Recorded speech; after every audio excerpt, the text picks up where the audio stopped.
नमस्कार मेरे प्रिय मित्रों।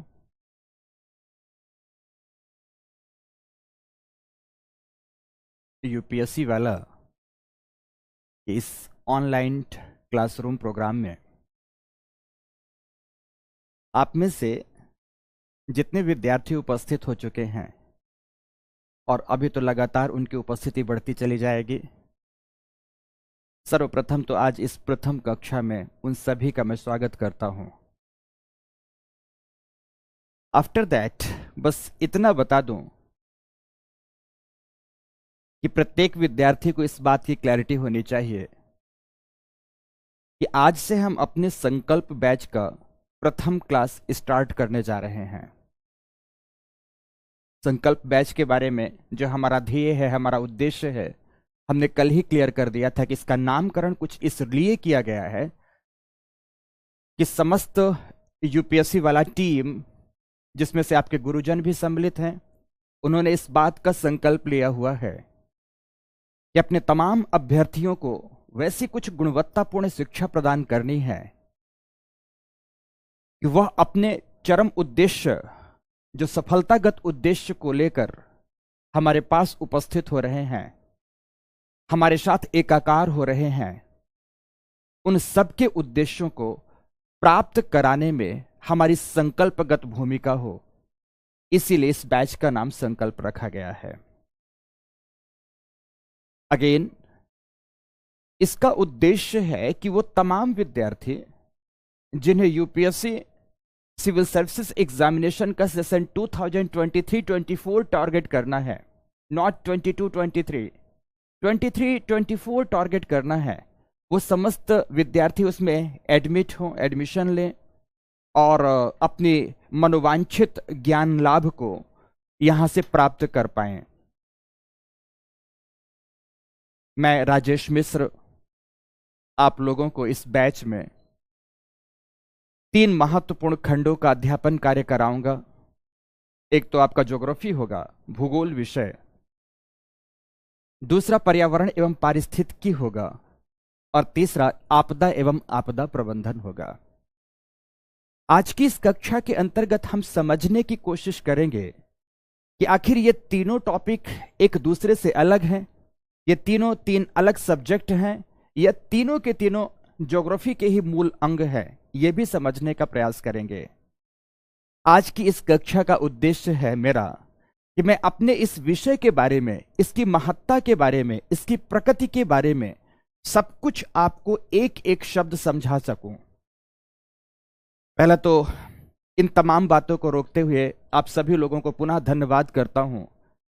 सभी विद्यार्थी मेरे जुड़े हुए हैं और खुशी की बात यह है कि इसमें से सैकड़ों की संख्या में वो तमाम विद्यार्थी भी हैं जो मुझसे कहीं ना कहीं किसी न किसी प्लेटफॉर्म पर कभी क्लास ले चुके हैं।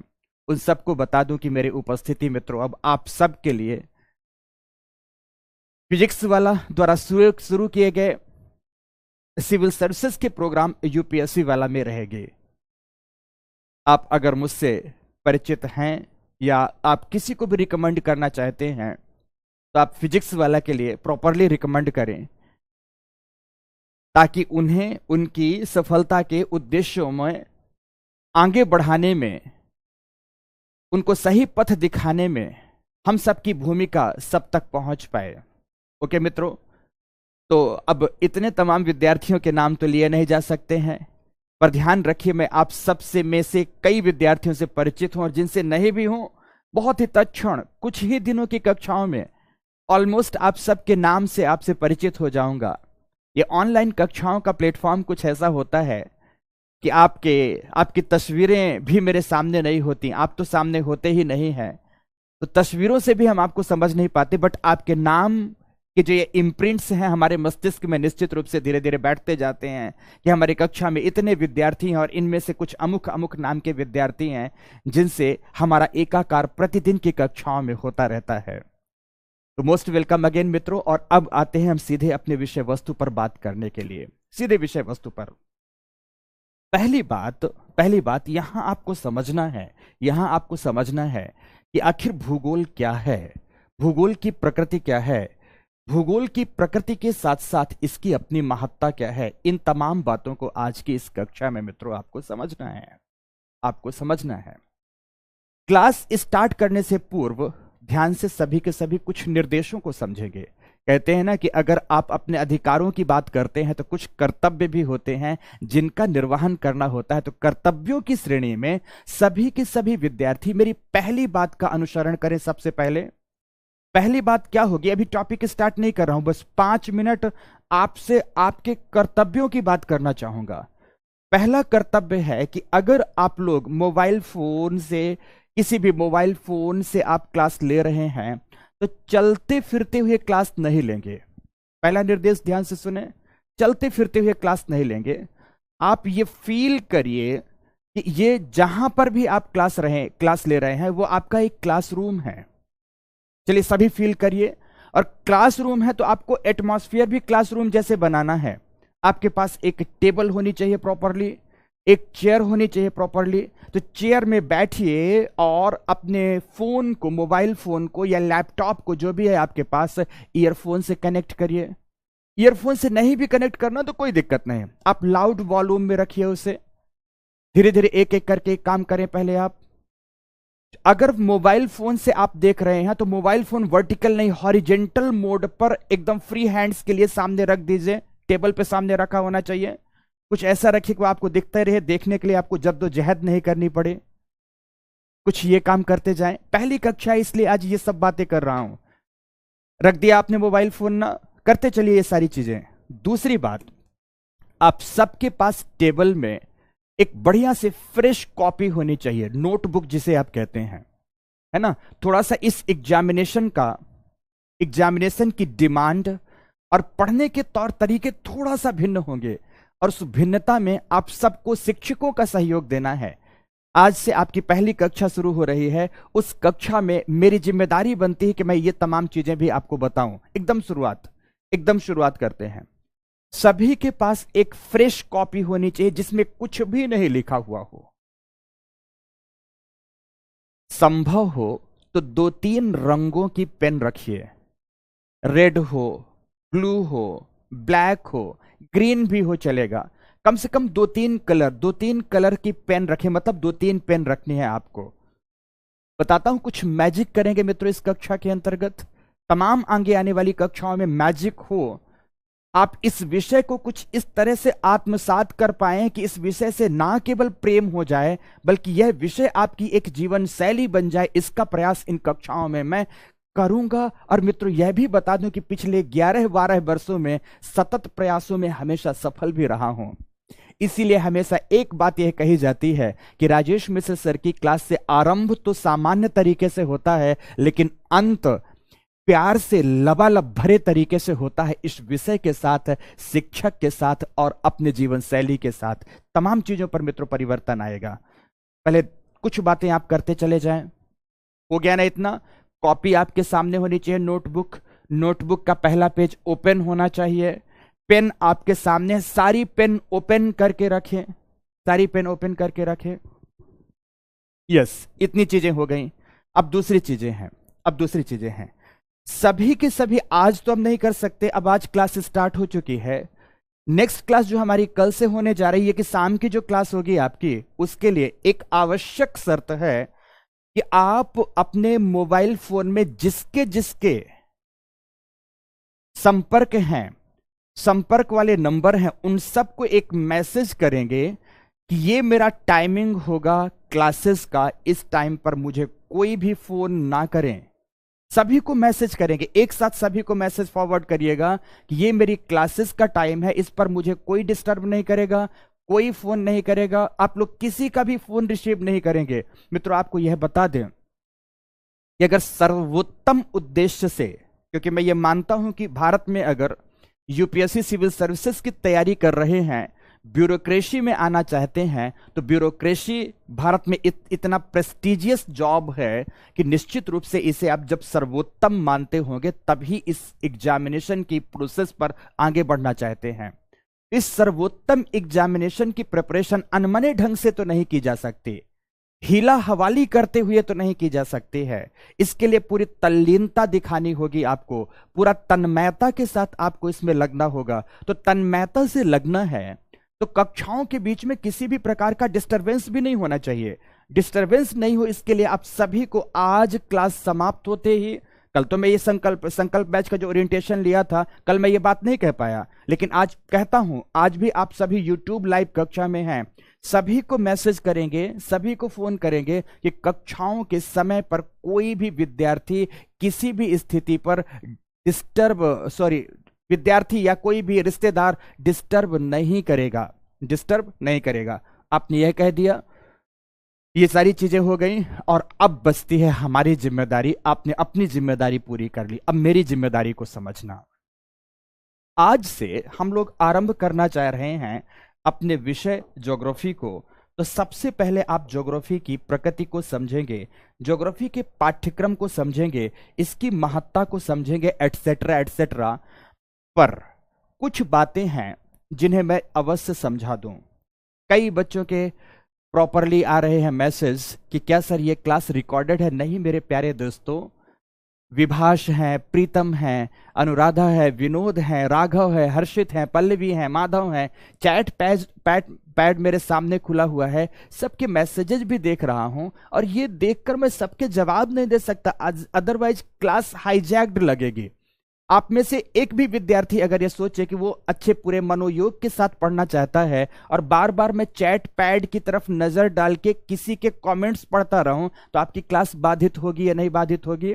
यह भी ध्यान रखिएगा कि आपके प्रत्येक प्रश्न जो भी होंगे, एक भी प्रश्न मेरे नजरों के सामने से कभी बाहर नहीं जाएंगे, क्योंकि मेरी सारी टीम इस बात पर लगी हुई होती है कि किस विद्यार्थी का प्रश्न क्या है, उन प्रश्नों का समाधान क्लास के अंतर्गत ही हो जाए। तो सारी की सारी टीम इस पर काम कर रही है। मैं सारे विद्यार्थियों का नाम तो नहीं ले सकता, लेकिन प्रत्येक विद्यार्थी यह ध्यान रखे कि आपके कॉमेंट्स हमारे द्वारा देखे जा रहे हैं। हमारी टीम प्रत्येक कमेंट्स को हर मिनट, हर एक सेकेंड वॉच आउट कर रही है। क्लियर है ना? तो घबराइए मत, बस मेरी बातों को सुनिएगा। शुरू करते हैं बातों को यहां से। कई विद्यार्थियों के अभी जो मैसेजेस थे, पहले उनका जवाब दूं कि क्लास हिंदी की है, इंग्लिश की है। विशुद्ध रूप से ये संकल्प बैच जो शुरू किया जा रहा है, इसकी जो भाषा है, भाषा हिंदी है। कैसी है भाषा इसकी? हिंदी भाषा है। मीन्स हिंदी भाषा है और हिंदी माध्यम का ही ये क्लास है। इसमें इंग्लिश मीडियम के विद्यार्थी उपस्थित ना रहें तो बेहतर होगा। बट हिंदी माध्यम के तमाम विद्यार्थियों के लिए एक सूचना जरूर देना चाहूंगा कि जो विषय है, विषय की कुछ प्रकृति ऐसी है, भूगोल विषय की कुछ प्रकृति ऐसी है कि इसका जो विकास, वर्तमान विकास है, पाश्चात्य जगत में अधिक हुआ है, वेस्ट वर्ल्ड में अधिक हुआ है, यूरोप में हुआ है, अमेरिकन वर्ल्ड में हुआ है। तो इसकी कई ऐसी शब्दावलियां हैं जो कि आज भी हिंदी में एप्रोप्रिएट ट्रांसलेशन के रूप में नहीं आई हैं, उपयुक्त अनुवाद के रूप में नहीं आई हैं। तो जब भी आप इस विषय को पढ़ेंगे, तो विषय को पढ़ते हुए जो टर्म्स आते हैं, विषय के संदर्भ में जो कीवर्ड्स आते हैं, प्रॉपर टर्म्स आते हैं, उन टर्म्स को मेरे द्वारा अर्थात आपके शिक्षक के द्वारा इंग्लिश में भी बोला जाएगा, हिंदी में भी बोला जाएगा। आपका दायित्व या कर्तव्य बनता है कि आप हिंदी के भी शब्द को समझें और आप इंग्लिश के भी शब्द को समझें, क्योंकि यूपीएससी या अदर पीसीएस एग्जामिनेशंस आप स्टेट्स के देखेंगे, उन सब में भी एक नोट यही लगा रहता है कि अगर किसी प्रश्न पर अनुवाद के संदर्भ में हिंदी एवं इंग्लिश भाषा पर विवाद उत्पन्न हुआ तो हमेशा मानक इंग्लिश भाषा को ही रखा जाएगा। तो क्यों ना मित्रों हम टर्मिनोलॉजीज साथ साथ में इंग्लिश की भी याद करते चले, समझते चले। दूसरी बात यह भी बता दूं कि आपके मन में कुछ ऐसा हो सकता है कि सर इंग्लिश भी रटेंगे तो मेरे लिए रटने में, याद करने में कठिनाई आएगी। नहीं मेरे प्यारे दोस्तों, कहीं कोई कठिनाई पैदा नहीं होने दूंगा। बस 1 से 2 दिन का आप मौका दें विषय को समझने में, विषय की प्रकृति को जानने में, मेरे पढ़ाने के तौर तरीकों को समझने में। हर एक शब्द जो मैं बोलूंगा, इतने बार बोलूंगा, वो इतने बार उपयोग में आएगा कि सुनते सुनते ही याद हो जाएगा। आपको अलग से बैठकर सिर हिला हिलाकर रटने की जरूरत नहीं पड़ेगी, बस इसका यकीन दिलाता हूं। तो हिंदी माध्यम की क्लास है, सभी आश्वस्त हो जाएं, बट इंग्लिश वर्ड यूज होंगे, इसके लिए सभी तैयार होंगे। सभी तैयार होइए कि इंग्लिश वर्ड यूज करने हैं। अंग्रेजी की शब्दावलियों का प्रयोग भाषा के रूप में नहीं होगा, केवल एवं केवल टर्मिनोलॉजीज के रूप में होगा। कीवर्ड्स एंड टर्म्स बस इंग्लिश में यूज किए जाएंगे और उन इंग्लिश का हिंदी शब्द जरूर बताया जाएगा। ऐसा नहीं कि हिंदी से वंचित रखा जाएगा, बट इसका इंग्लिश वर्ड भी क्या होता है आपको यह जानना आपके लिए परम आवश्यक होगा, इसलिए भाषा हिंदी माध्यम की रखी जाएगी। दूसरा, कुछ विद्यार्थियों द्वारा यह भी मैसेज लिखा गया है, एकाध विद्यार्थियों द्वारा, कि सर थोड़ी हिंदी भाषा सरल रखिएगा। तो मेरे प्यारे दोस्तों, भाषा तो हमेशा सरल ही रहेगी हिंदी की, बट उपयुक्तता का ध्यान रखा जाएगा। अगर यूपीएससी के नोट्स में अगर आप ध्यान दें कि जब आप आंसर राइटिंग कर रहे होते हैं और अगर नोट उनने क्या दिया है, उस नोट में दिया भी होता है कि जब भी उत्तर लेखन का प्रयोग करें तो उत्तर लेखन में शुद्धता का ध्यान रखें, संक्षिप्तता का ध्यान रखें, संक्षिप्तता का ध्यान रखें। तो मित्रों, सटीकता का भी ध्यान रखना है, सटीकता का ध्यान रखें। तो एक लास्ट बात आती है, सारगर्भिता का ध्यान रखें। ये सारगर्भिता ही होती है जिसको कहते हैं आप गागर में सागर भरना।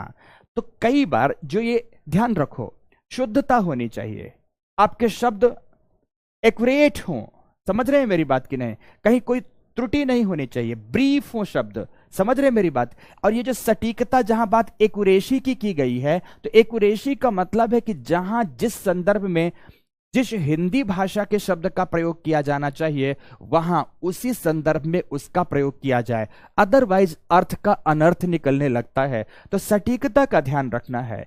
विषय को जब उपयुक्तता के स्तर पर, सटीकता के स्तर पर, एप्रोप्रिएसी के स्तर पर बोला जाता है, तो कई बार जब हम आम बोलचाल में उस शब्द का प्रयोग नहीं करते तो हमें वह हिंदी भाषा का ही शब्द कठिन लगने लगता है।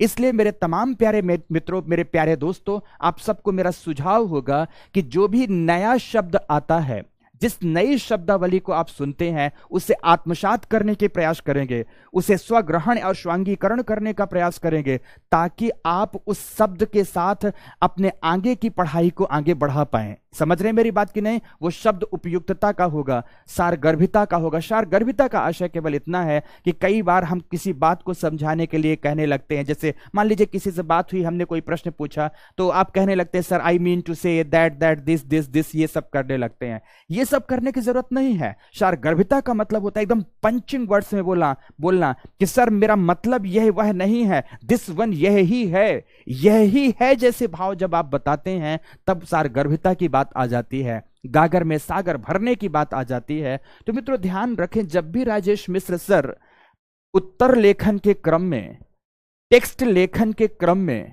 भाषा का प्रयोग करेंगे, इन तमाम पक्षों का हमेशा ध्यान रखेंगे और इन पक्षों का ध्यान रखते हुए आपको भी अपने उत्तर लेखन की परिपाटी को आगे बढ़ानी होगी। अगर इस स्तर पर कहीं त्रुटियां आ रही हैं तो इसे धीरे धीरे विकसित करना है, वरीड नहीं होना है, परेशान नहीं होना है, धीरे धीरे मित्रों आपको विकसित करना है। और यकीन दिलाता हूं फिर से कि अगर लगातार आप आंसर राइटिंग की प्रक्रिया में रहे, लगातार आप टेक्स्ट नोट मेकिंग की प्रक्रिया में रहें, तो आपके 1 से 1.5 महीने में ये सारी चीजों पर परिवर्तन आ जाएगा। आप भाषा के साथ खेलना सीख जाओगे, और भाषा के साथ खेलना, जब आपके पास कंटेंट भी हो, कॉन्सेप्ट भी हो, खेलना ही आपके प्रेजेंटेशन का लैंडमार्क डिसीजन होगा। आपको यहां पर उत्तर लेखन करते समय एग्जामिनर को बताना है कि इस विषय के बारे में मैं जितना अच्छे से जानता हूं, इस विषय का प्रस्तुतिकरण भी उतना बढ़िया कर सकता हूं। प्रस्तुतिकरण करते समय आपको इन 4 कीवर्ड्स को ध्यान रखना होगा, और इसी कीवर्ड्स को ध्यान रखते हुए मेरे द्वारा हमेशा ही शुद्ध भाषा और शुद्ध शब्दावलियों के प्रयोग किए जाने की कोशिश की जाती है। इसीलिए कुछ बच्चों को इस भाषा के कुछ शब्द दुरूह या कठिन लगने लगते हैं, तो इस कठिनता को मैं दूर करने का कोशिश करूंगा। पर आप भी लिखते समय, पढ़ते समय, सुनते समय, समझते समय उपयुक्त शब्दों का ही प्रयोग करेंगे। ओके, तो जीवन शैली में कुछ तो परिवर्तन आता होगा और करना भी होगा। बस आपके द्वारा किए गए प्रश्नों के जवाब इतने ही हैं। अब हम लोग अपने विषय की प्रकृति के बारे में जानते हैं। सबसे पहले प्रश्न उठता है कि आखिर ये ज्योग्राफी क्या है? ज्योग्राफी क्या है? आपने लिखा ये शब्द, और यहां पर हमने लिखा कि व्हाट इज ज्योग्राफी, क्या है, जिसे आपको पढ़ना है तो क्या है। फिर इसके बाद बात आती है विषय वस्तु की। स्लो स्पीड में, बट एक एक शब्द क्लैरिटी के साथ समझाना चाहूंगा। अगर यहां पर इसे अमूर्त रूप में विषय के रूप में पढ़ने की कोशिश करेंगे तो ज्योग्राफी शाब्दिक व्याख्या के क्रम में आप सभी के सभी यहां पर देख सकते हैं कि दो शब्दों के मेल से बना हुआ एक विषय है। जहां पर पहला शब्द क्या आता है, जियो आता है, तो दूसरा शब्द क्या आ रहा है मित्रों, ग्राफी आता है। बट इस तरह से शाब्दिक व्याख्या के रूप में इस विषय को समझा जाए, मुझे लगता है उपयुक्त नहीं होगा। इसे समझने के लिए मैं एक दूसरा विषय वस्तु उठाता हूं, दूसरा एक संदर्भ उठाता हूं, तब जाकर चीजें बेहतर हो पाएंगी आपके लिए। देखो, समझो कुछ ऐसा। मित्रों, आप ये देखो, नोटिस करना, भारत भूमि है, संपूर्ण भारत की धरा है। पूरे भारत पर एक नजर डालने की कोशिश करो। उत्तर में हिमालय है, दक्षिण में हिंद महासागर है, प्रायद्वीप के दोनों ओर अरब सागर तथा बंगाल खाड़ियों के लहराते हुए जल हैं, हिलोरे लेते हुए जल क्षेत्र हैं।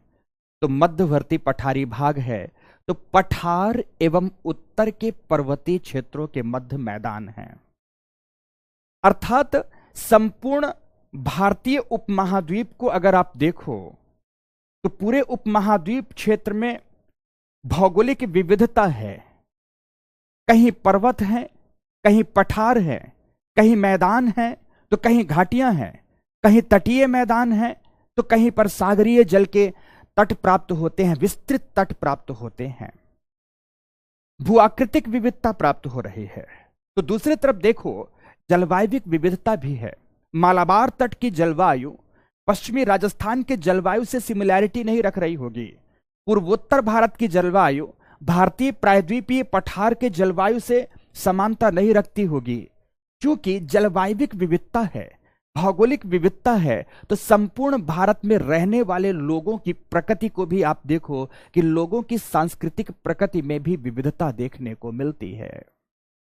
बहुत गहन आशय है इन शब्दों के समझने की कोशिश करना कि चूंकि भारत भौगोलिक विविधता का देश है, जलवायविक विविधता का देश है, इसलिए भारत के विभिन्न क्षेत्रों पर रहने वाले लोगों की वेशभूषा, रंग रूप, आचार विचार, रहन सहन, खान पान एक दूसरे से भिन्न प्राप्त होता है।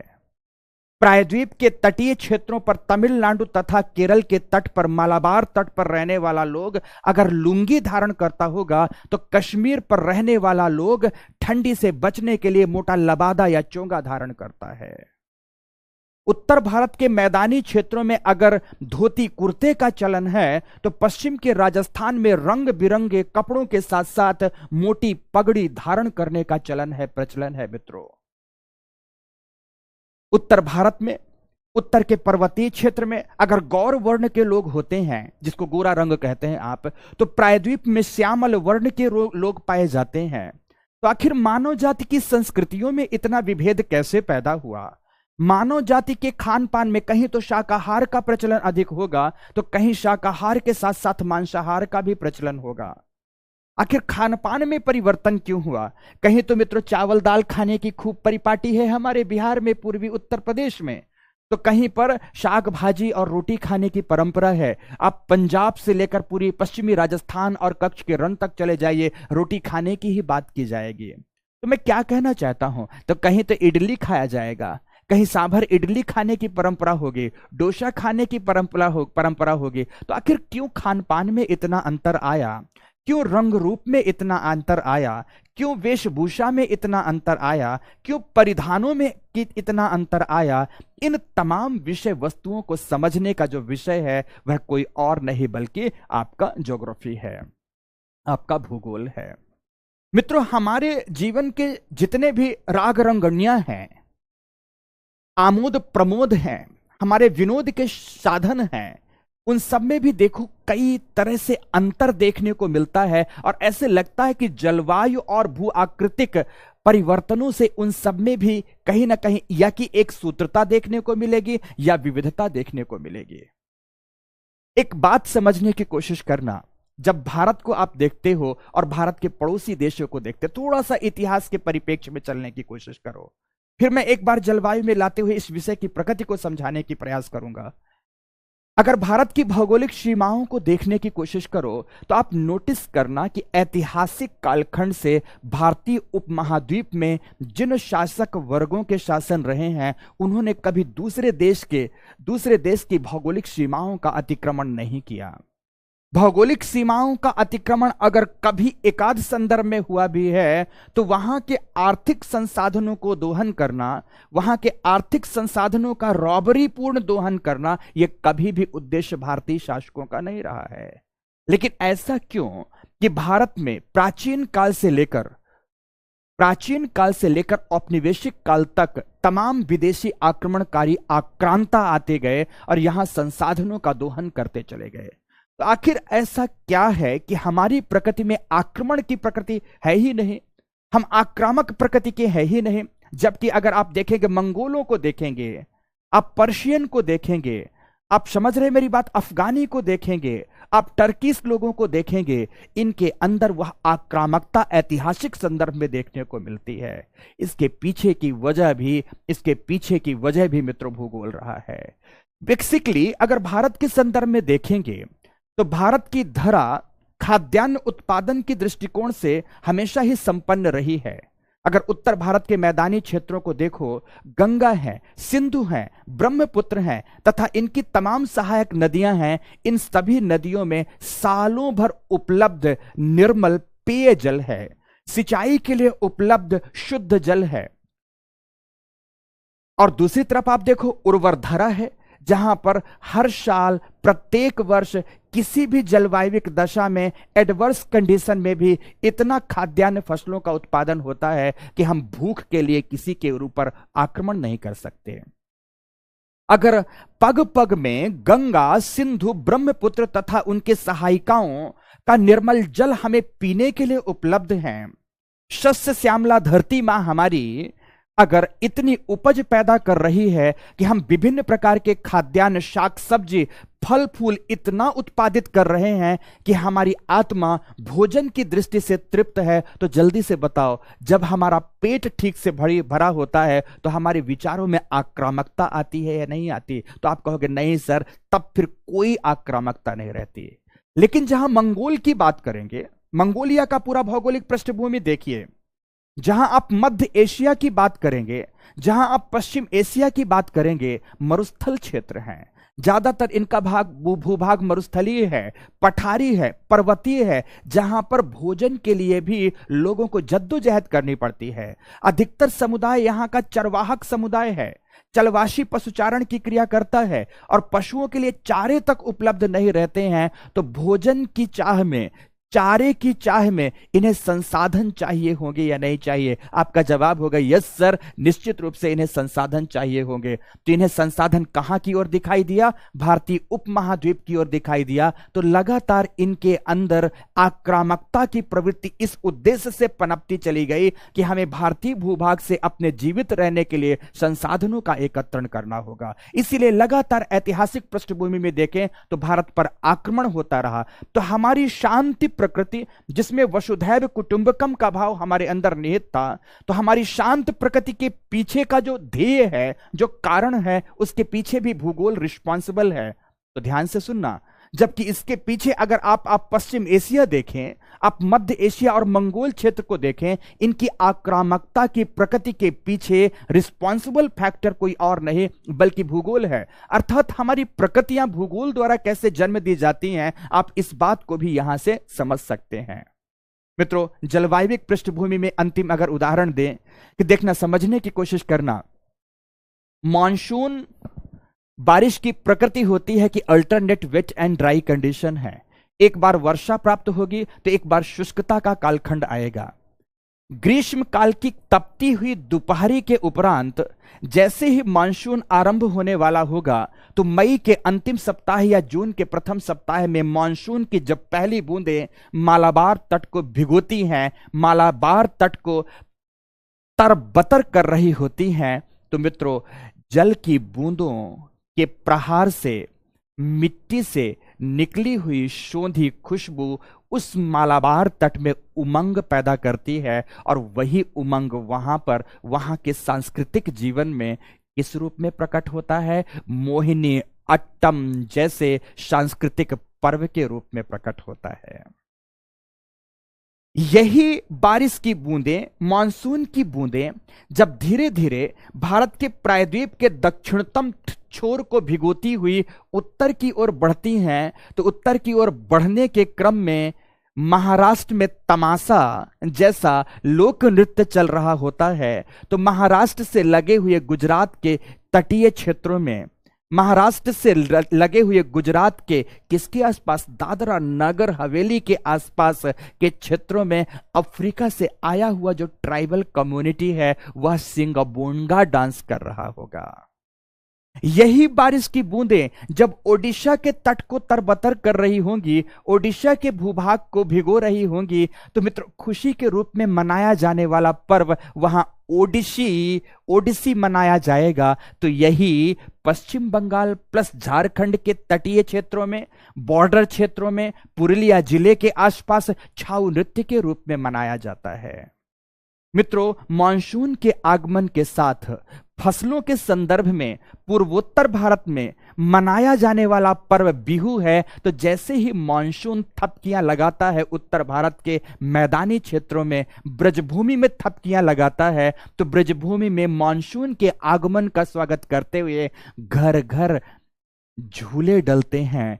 उन झूलों में प्रभु श्री कृष्ण के संदर्भ में भजन गायन गाया जाता है, सखियां झूले झूल रही होती हैं, घर घर में सावन के गीत गाए जा रहे होते हैं, और सखियां गाती भी हैं कि आओ रे सखी सावन आया है। और इन्हीं बारिश की बूंदों ने भारतीय सांस्कृतिक जीवन में, भारतीय लोक साहित्य में, भारतीय ललित साहित्य में तमाम प्रकार के विषय बिंदुओं की छटाओं को अपने आगोश में भरा है मेरे दोस्तों। और इसके पीछे कोई और रिस्पॉन्सिबल नहीं, केवल भूगोल रिस्पॉन्सिबल है। यही बारिश की बूंदें हैं जिनमें कबीर ने भी अपनी बातों को कई श्लोकों और कबीर ने भी अपने कई दोहों में मेंशन किया है। तो अगर कबीर की बात ना करें, हम कालिदास की भी बात करें, तो मेघदूतम जैसा साहित्य इन्होंने इन बारिश की बूंदों और मेघों से तुलना करते हुए कुछ विशेष संदर्भों में लिखा। तो मेरे कहने का मतलब है कि अगर हम मानसून की बात करें, अगर हम जलवायु की बात करें, हम भू आकृतिक दशाओं की बात करें, तो इन सब का हमारे जीवन पर, हमारी प्रकृति पर इतना अधिक प्रभाव पड़ता है कि हम इनसे कभी अलग हो नहीं सकते। इसीलिए मेरे कहने का मतलब केवल एक है कि भूगोल अपने आप में एक विषय नहीं है। सभी मेरे प्यारे दोस्तों ध्यान से इस अंतिम लाइन को सुनना कि भूगोल एक विषय नहीं है, बल्कि आपकी एक जीवन शैली है।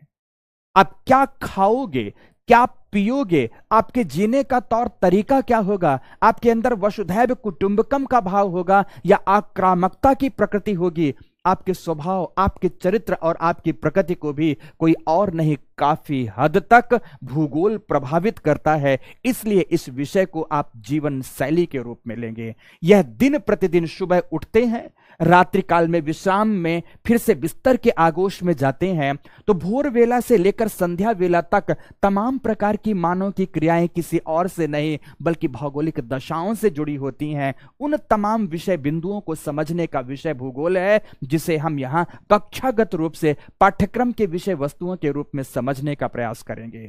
समझ गए मेरी बात की नहीं? तो इसे कुछ इस रूप में समझा जाना चाहिए। लेकिन एग्जाम में आएगा तो क्या आप यही लिखेंगे? आपको अपनी कॉपी में परफॉर्म करना तो क्या यही लिखेंगे? नहीं, ऐसा आप नहीं लिख सकते हो। इसे लिखने के लिए हमें इसकी प्रकृति को विषयगत या विषय वस्तुगत आधार प्रदान करना होगा, और वह वस्तुगत आधार प्रदान करने के लिए अब हम शुरू करते हैं यहां से। टॉपिक मित्रों आपका शुरू हो चुका है, बातें यहां से समाप्त हो चुकी हैं, इसे अब आप यहां पर देखने की कोशिश करना, ठीक है? प्रश्न उठता है कि ज्योग्राफी क्या है? तो ज्योग्राफी अगर शाब्दिक विश्लेषण करें हिंदी में कि भूगोल क्या है, तो यह बहुत सरल शब्द है। गोल शब्द का मतलब है राउंड, स्फेरिक, और भू का मतलब भूमंडल, अर्थात हमारी गोल पृथ्वी के अध्ययन से संबंधित विषय को भूगोल कहा जाता है। लेकिन बड़ी ही यह सरल परिभाषा है, पृथ्वी गोल है अर्थात गोल पृथ्वी के अध्ययन से संबंधित विषय को ही भूगोल कहते हैं। अगर इंग्लिश में आप इसे देखें, इंग्लिश शब्दावली के रूप में इसे देखने का प्रयास करें, तो देखिए यह शब्द है ज्योग्राफी, शब्द का प्रोनाउंसिएशन ठीक रखेंगे, शब्द है ज्योग्राफी, और ज्योग्राफी के बारे में यह कहा जाता है यह दो लैटिन वर्ड्स के मेल से बना हुआ है। पहला शब्द है जियो, जियो का मतलब होता है पृथ्वी का देवता। वास्तविक उद्देश्य में जियो का मतलब होता है पृथ्वी का देवता या पृथ्वी देवता होता है। तो जियो का मतलब है द अर्थ। क्या है मित्रों? द अर्थ है, पृथ्वी है, पृथ्वी है। और ग्राफी का मतलब होता है नॉलेज, ग्राफी का मतलब होता है स्टडी, ग्राफी का मतलब होता है एनालिसिस। अर्थात यहां पर अगर हम नॉलेज के संदर्भ में बात करें, अगर हम यहां स्टडी के संदर्भ में बात करें, तो ज्योग्राफी क्या हुआ? ज्योग्राफी का सीधा सीधा अर्थ है the study of the earth. Geography क्या हो गया? The study of the earth, अर्थात पृथ्वी के अध्ययन से संबंधित विषय को क्या कहा जाता है? भूगोल कहा जाता है। अगर भूगोल से संबंधित जितने भी ज्योग्राफर्स हैं, उन ज्योग्राफर्स की परिभाषा को देखने का प्रयास करेंगे, तो पहला एकदम परंपरागत परिभाषा के रूप में उन्होंने कहा है कि पृथ्वी का विज्ञान ही भूगोल है। क्या कहा है मित्रों? पृथ्वी का विज्ञान, इसे अर्थ साइंस कहा है। अब आपके मन में आया होगा कि यह साइंस क्यों है, पृथ्वी का विज्ञान क्यों है भूगोल, इसे विज्ञान शब्द से क्यों संबोधित करते हैं? यह भी आपको यहां समझना होगा, इसे बहुत अच्छे से समझना होगा कि भारत की ऐसी कई यूनिवर्सिटीज है, कई विश्वविद्यालय हैं। जब ज्योग्राफी से आप मास्टर करते हैं तो इसके लिए एमएससी की डिग्री प्रदान करते हैं। तो भारत के कुछ एक ऐसे विश्वविद्यालय हैं, जब इससे आप मास्टर करते हैं तो आपको एमए की डिग्री प्रदान करते हैं। तो आखिर ऐसा क्यों है कि कुछ लोग इसमें एमएससी की डिग्री प्रदान कर रहे हैं? लोग का मतलब यूनिवर्सिटीज, तो कुछ यूनिवर्सिटीज इसमें एमए की डिग्री प्रदान करते हैं। सारे संदर्भों की व्याख्या आज मैं मित्रों करूंगा, भूगोल के बारे में तार तार आपके सामने खोलकर रखूंगा, ताकि इसकी प्रकृति को, इसके अप्रोच को, अध्ययन के तौर तरीकों को, सबको आप बढ़िया से समझ भी पाओ और आगे अपने विषय वस्तु को समझने में आपको सरलता भी रहे। तो ध्यान से समझो, ध्यान से समझो। इसे विज्ञान क्यों कहा गया है? क्योंकि विज्ञान का एक बेसिक फिनोमिना है, इसमें प्रत्येक परिघटनाओं को एक तो सिस्टमैटिक क्रम में पढ़ा जाता है, क्रमबद्ध रूप से पढ़ा जाता है, और क्रमबद्ध रूप से पढ़ते हुए कारण एवं परिणामों की खोज की जाती है। क्या की जाती है? क्रमबद्धता के साथ साथ किसी भी संकल्पना का, विषय वस्तु का कारण क्या था, उसका परिणाम क्या होगा, इन तीन पक्षों का अध्ययन किसी भी विज्ञान सम्मत विषय में किया जाता है। भूगोल की प्रकृति भी कुछ ऐसी है कि भूगोल में किसी भी भौगोलिक अवस्थिति के उत्पत्ति एवं विकास के कारणों का अवलोकन करते हैं। यहां किसी भी विषय वस्तु में क्यों का प्रश्न सबसे पहले किया जाता है कि तुम क्यों उत्पन्न हुए, तुम कहां से आए, तुम्हारा उद्देश्य क्या है, अर्थात क्यों क्या है, कहां क्या है, कैसे क्या है। तो क्यों, कहां, कैसे आदि प्रश्नों का यहां पर हल ढूंढने का प्रयास पृथ्वी के संदर्भ में किया जाता है। इसीलिए इस विषय को पृथ्वी का विज्ञान कहा गया है। जैसे मान लो एक पर्वत श्रेणी है, अब पर्वत श्रेणी के संदर्भ में हम उदाहरण देते हैं कि आपके सामने हिमालय है। अब हिमालय के नाम से तो सभी परिचित हैं।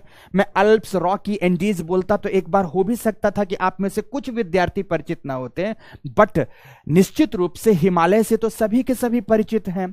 अगर आप हिमालय से परिचित हैं तो अगर भूगोल विषय में पढ़ना है तो आप क्या क्या हिमालय में पढ़ेंगे? सबसे पहले हिमालय का विकास कब हुआ या यह अस्तित्व में कब आया, तो पढ़ते हैं कब आया। फिर पूछते हैं कि हिमालय की उत्पत्ति कैसे हुई, फिर कहते हैं हिमालय अवस्थित कहां पर है। तो ध्यान से, हिमालय कब अस्तित्व में आया, इसकी उत्पत्ति कैसे हुई, यह कहाँ व्याप्त है, इसके प्रभाव क्या हैं, यह तमाम पक्षों का विश्लेषण जब हम करते हैं तो आपको कुछ ऐसा नहीं लगता कि बहुत ही क्रमबद्धता है, बहुत ही कारण एवं परिणाम परक अध्ययन के तौर तरीके हैं। पृथ्वी के संदर्भ में बात है, पृथ्वी के किसी स्थलाकृति के अध्ययन के संदर्भ में बात है, पर कारण और परिणाम के साथ चूंकि बातें की जाती हैं, इसीलिए इस विषय को विज्ञान के तुल्य रखा गया है। प्रत्येक टॉपिक इसके विज्ञान से जुड़े हुए हैं। पहला टॉपिक भू आकृति विज्ञान है, दूसरा टॉपिक समुद्र विज्ञान है, तीसरा टॉपिक जलवायु विज्ञान है। समझ रहे हैं मेरी बात की नहीं?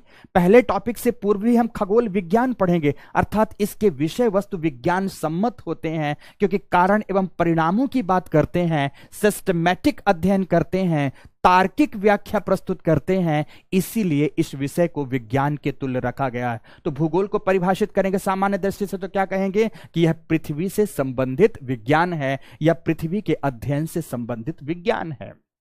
पर मित्रों, इसमें प्रश्न उठता है, यहां पर कई विद्वानों ने गहन प्रश्न उठाए कि पृथ्वी के संदर्भ में या पृथ्वी से संबंधित विज्ञान तो है, तो क्या इसमें संपूर्ण पृथ्वी का अध्ययन करना है? इसका केंद्रीय विषय वस्तु अध्ययन का क्या होना चाहिए? अब पृथ्वी के बारे में अगर मैं बात करूं कि suppose this one is earth, समझने की कोशिश करना कि मान लो ये पृथ्वी है, मान लो ये पृथ्वी है, यहां पर पृथ्वी का केंद्र है, तो हमारा अध्ययन कहां तक सीमित होगा? क्या संपूर्ण पृथ्वी का अध्ययन करना है? पृथ्वी की सतह पर व्याप्त संपूर्ण पर्वत, पठार, मैदान, घाटी, नदी आदि का अध्ययन करना है? क्या पृथ्वी के अंतरतम की दशाओं का अध्ययन करना है? क्या पृथ्वी के वायुमंडल और वायुमंडल से बाहर उपस्थित अनंत ब्रह्मांड का अध्ययन करना है? तो मेरा जवाब होगा मित्रों, भूगोल अपनी परिभाषा को प्रसंस्कृत करता हुआ करता है कि नहीं मेरे प्यारे मित्रों, भूगोल का उद्देश्य संपूर्ण पृथ्वी का अध्ययन करना नहीं होता। लोबेक जैसा विद्वान, इमैनुअल कांट जैसा विद्वान, फिलिप जैसा विद्वान इस बात का स्पष्टीकरण देता है कि भूपटल पर व्याप्त भू आकृतिक विविधताओं के अध्ययन का विषय ही भूगोल है।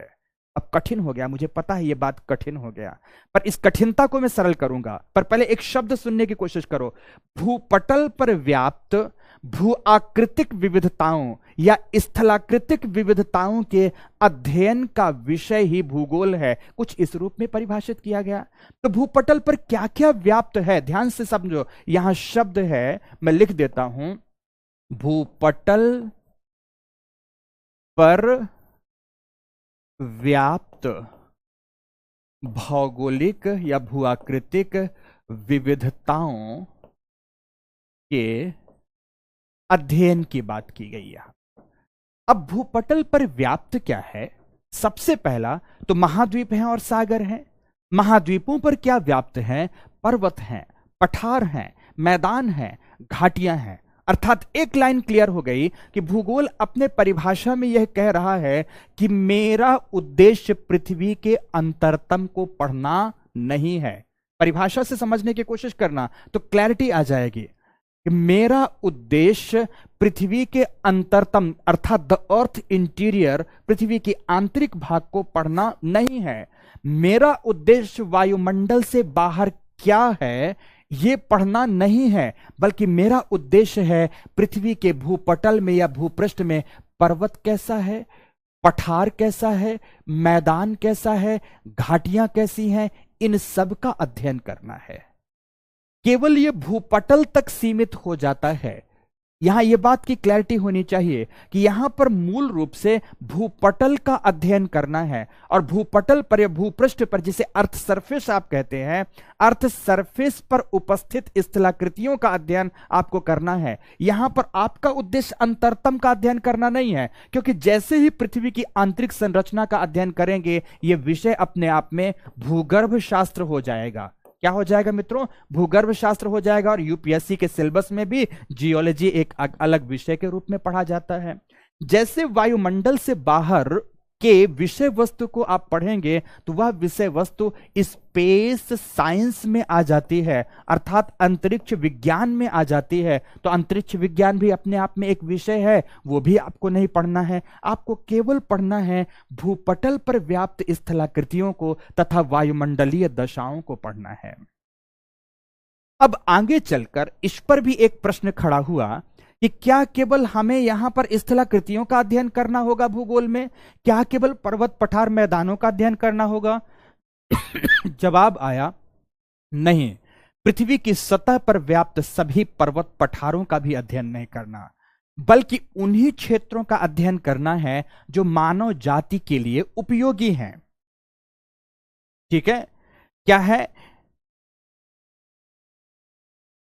फिर से बोलूंगा, उन्हीं सतह के क्षेत्रों का अध्ययन करना है, उन्हीं भूभागों का अध्ययन करना है जो मानव जाति के लिए उपयोगी हैं। यह बात बहुत महत्वपूर्ण है।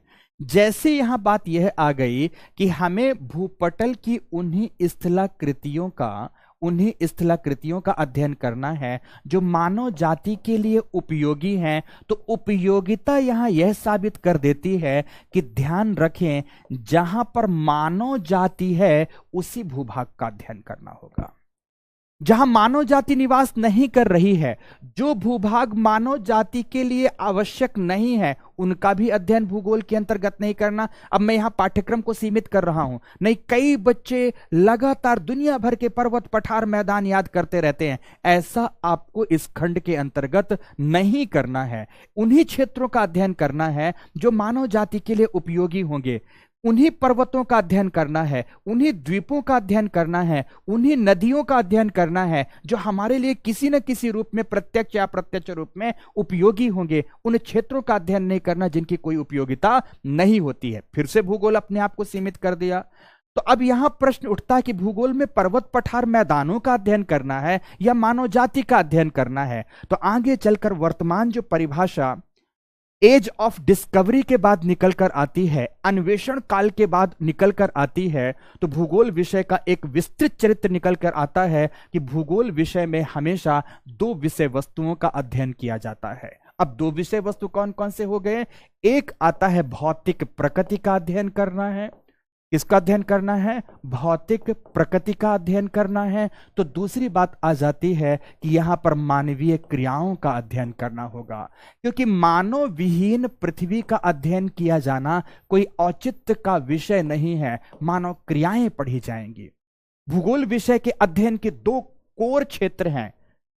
ध्यान रखना, सीधे सीधे पाठ्यक्रम पर हम आ रहे हैं अब, और पाठ्यक्रम आपको लिखाएंगे भी, विषय वस्तु लिखाएंगे। क्या है समझो, यहां पर दो कोर क्षेत्र आ रहे हैं आपके, एक भौतिक प्रकृति आ रही है तो दूसरी मानवीय क्रियाएं आ रही हैं। भौतिक प्रकृति का मतलब है कि इसके अंतर्गत हम दो बातें पढ़ेंगे, एक विश्व का भौतिक भूगोल पढ़ेंगे विश्व के संदर्भ में, तो दूसरे स्थान पर भारत का भौतिक भूगोल पढ़ेंगे, भारत का पढ़ेंगे। मानव की क्रियाओं की भी बात हम अगर देखें तो इनको भी दो संदर्भों में पढ़ा जाता है, एक विश्व के संदर्भ में कि विश्व में मानव जाति किस प्रकार निवास करती हुई किस प्रकार की क्रियाएं करती है, तो एक भारत के संदर्भ में पढ़ना है। इसीलिए जब भी भूगोल विषय को परिभाषित करते हैं और परिभाषा के बाद इसके पाठ्यक्रम की चर्चा करते हैं तो हमेशा इसके दो अंग बना देते हैं, एक विश्व का भूगोल बना देते हैं तो दूसरा भारत का भूगोल बना देते हैं। पाठ्यक्रम की दृष्टिकोण से देखेंगे तो आपको दो ही बातें यहां पर पढ़नी होगी, एक विश्व के भूगोल को पढ़ना है तो एक भारत के भूगोल को पढ़ना है। विश्व के भूगोल में क्या पढ़ना है? विश्व का भौतिक भूगोल, physical geography of the world, तो दूसरा human geography of the world पढ़ना, विश्व का मानव भूगोल पढ़ना है। तो दूसरी तरफ भारत के संदर्भ में भी भारत का फिजिकल सेटिंग का पार्ट पढ़ना है, भौतिक विन्यास का भाग पढ़ना है, तो भारत में भी ह्यूमन ज्योग्राफी का पार्ट पढ़ना है, जिसमें आर्थिक पक्षों का अध्ययन करेंगे, सामाजिक सांस्कृतिक पक्षों का अध्ययन करेंगे, तमाम इन पक्षों का अध्ययन करेंगे। तो कुछ इस प्रकार से भूगोल का अपना एक विस्तृत चरित्र सामने आया है। तो ध्यान रखना, इस विषय का उद्देश्य है कि भूपटल पर व्याप्त तमाम प्रकार की स्थलाकृतियों का अध्ययन मानवीय संदर्भ में पढ़ा जाए, मानवीय उपादेयता या उपयोगिता के संदर्भ में पढ़ा जाए। इसीलिए पाठ्यक्रम के दो अंग उभर कर सामने आ गए। एक भौतिक प्रकृति अर्थात भौतिक भूगोल सामने आया, तो दूसरा मानव भूगोल का पक्ष सामने आया। बस इतना ही आपको याद रखना है। तो ये कैसे संदर्भ में पढ़ेंगे? विश्व के संदर्भ में भी पढ़ना है और भारत के संदर्भ में भी पढ़ना है। तो अब प्रश्न उठकर यह आता है कि आखिर पाठ्यक्रम में यह किस प्रकार से मेंशन किया गया है। तो आप हमेशा ध्यान रखें कि अगर पाठ्यक्रम के संदर्भ में देखेंगे तो पाठ्यक्रम में एक तो प्रीलिम्स का अप्रोच होगा, प्रीलिम्स एग्जामिनेशन का अप्रोच होगा, उसका पाठ्यक्रम होगा। तो दूसरा है मेंस एग्जामिनेशन का अप्रोच होगा और उसके पाठ्यक्रम की बात आएगी।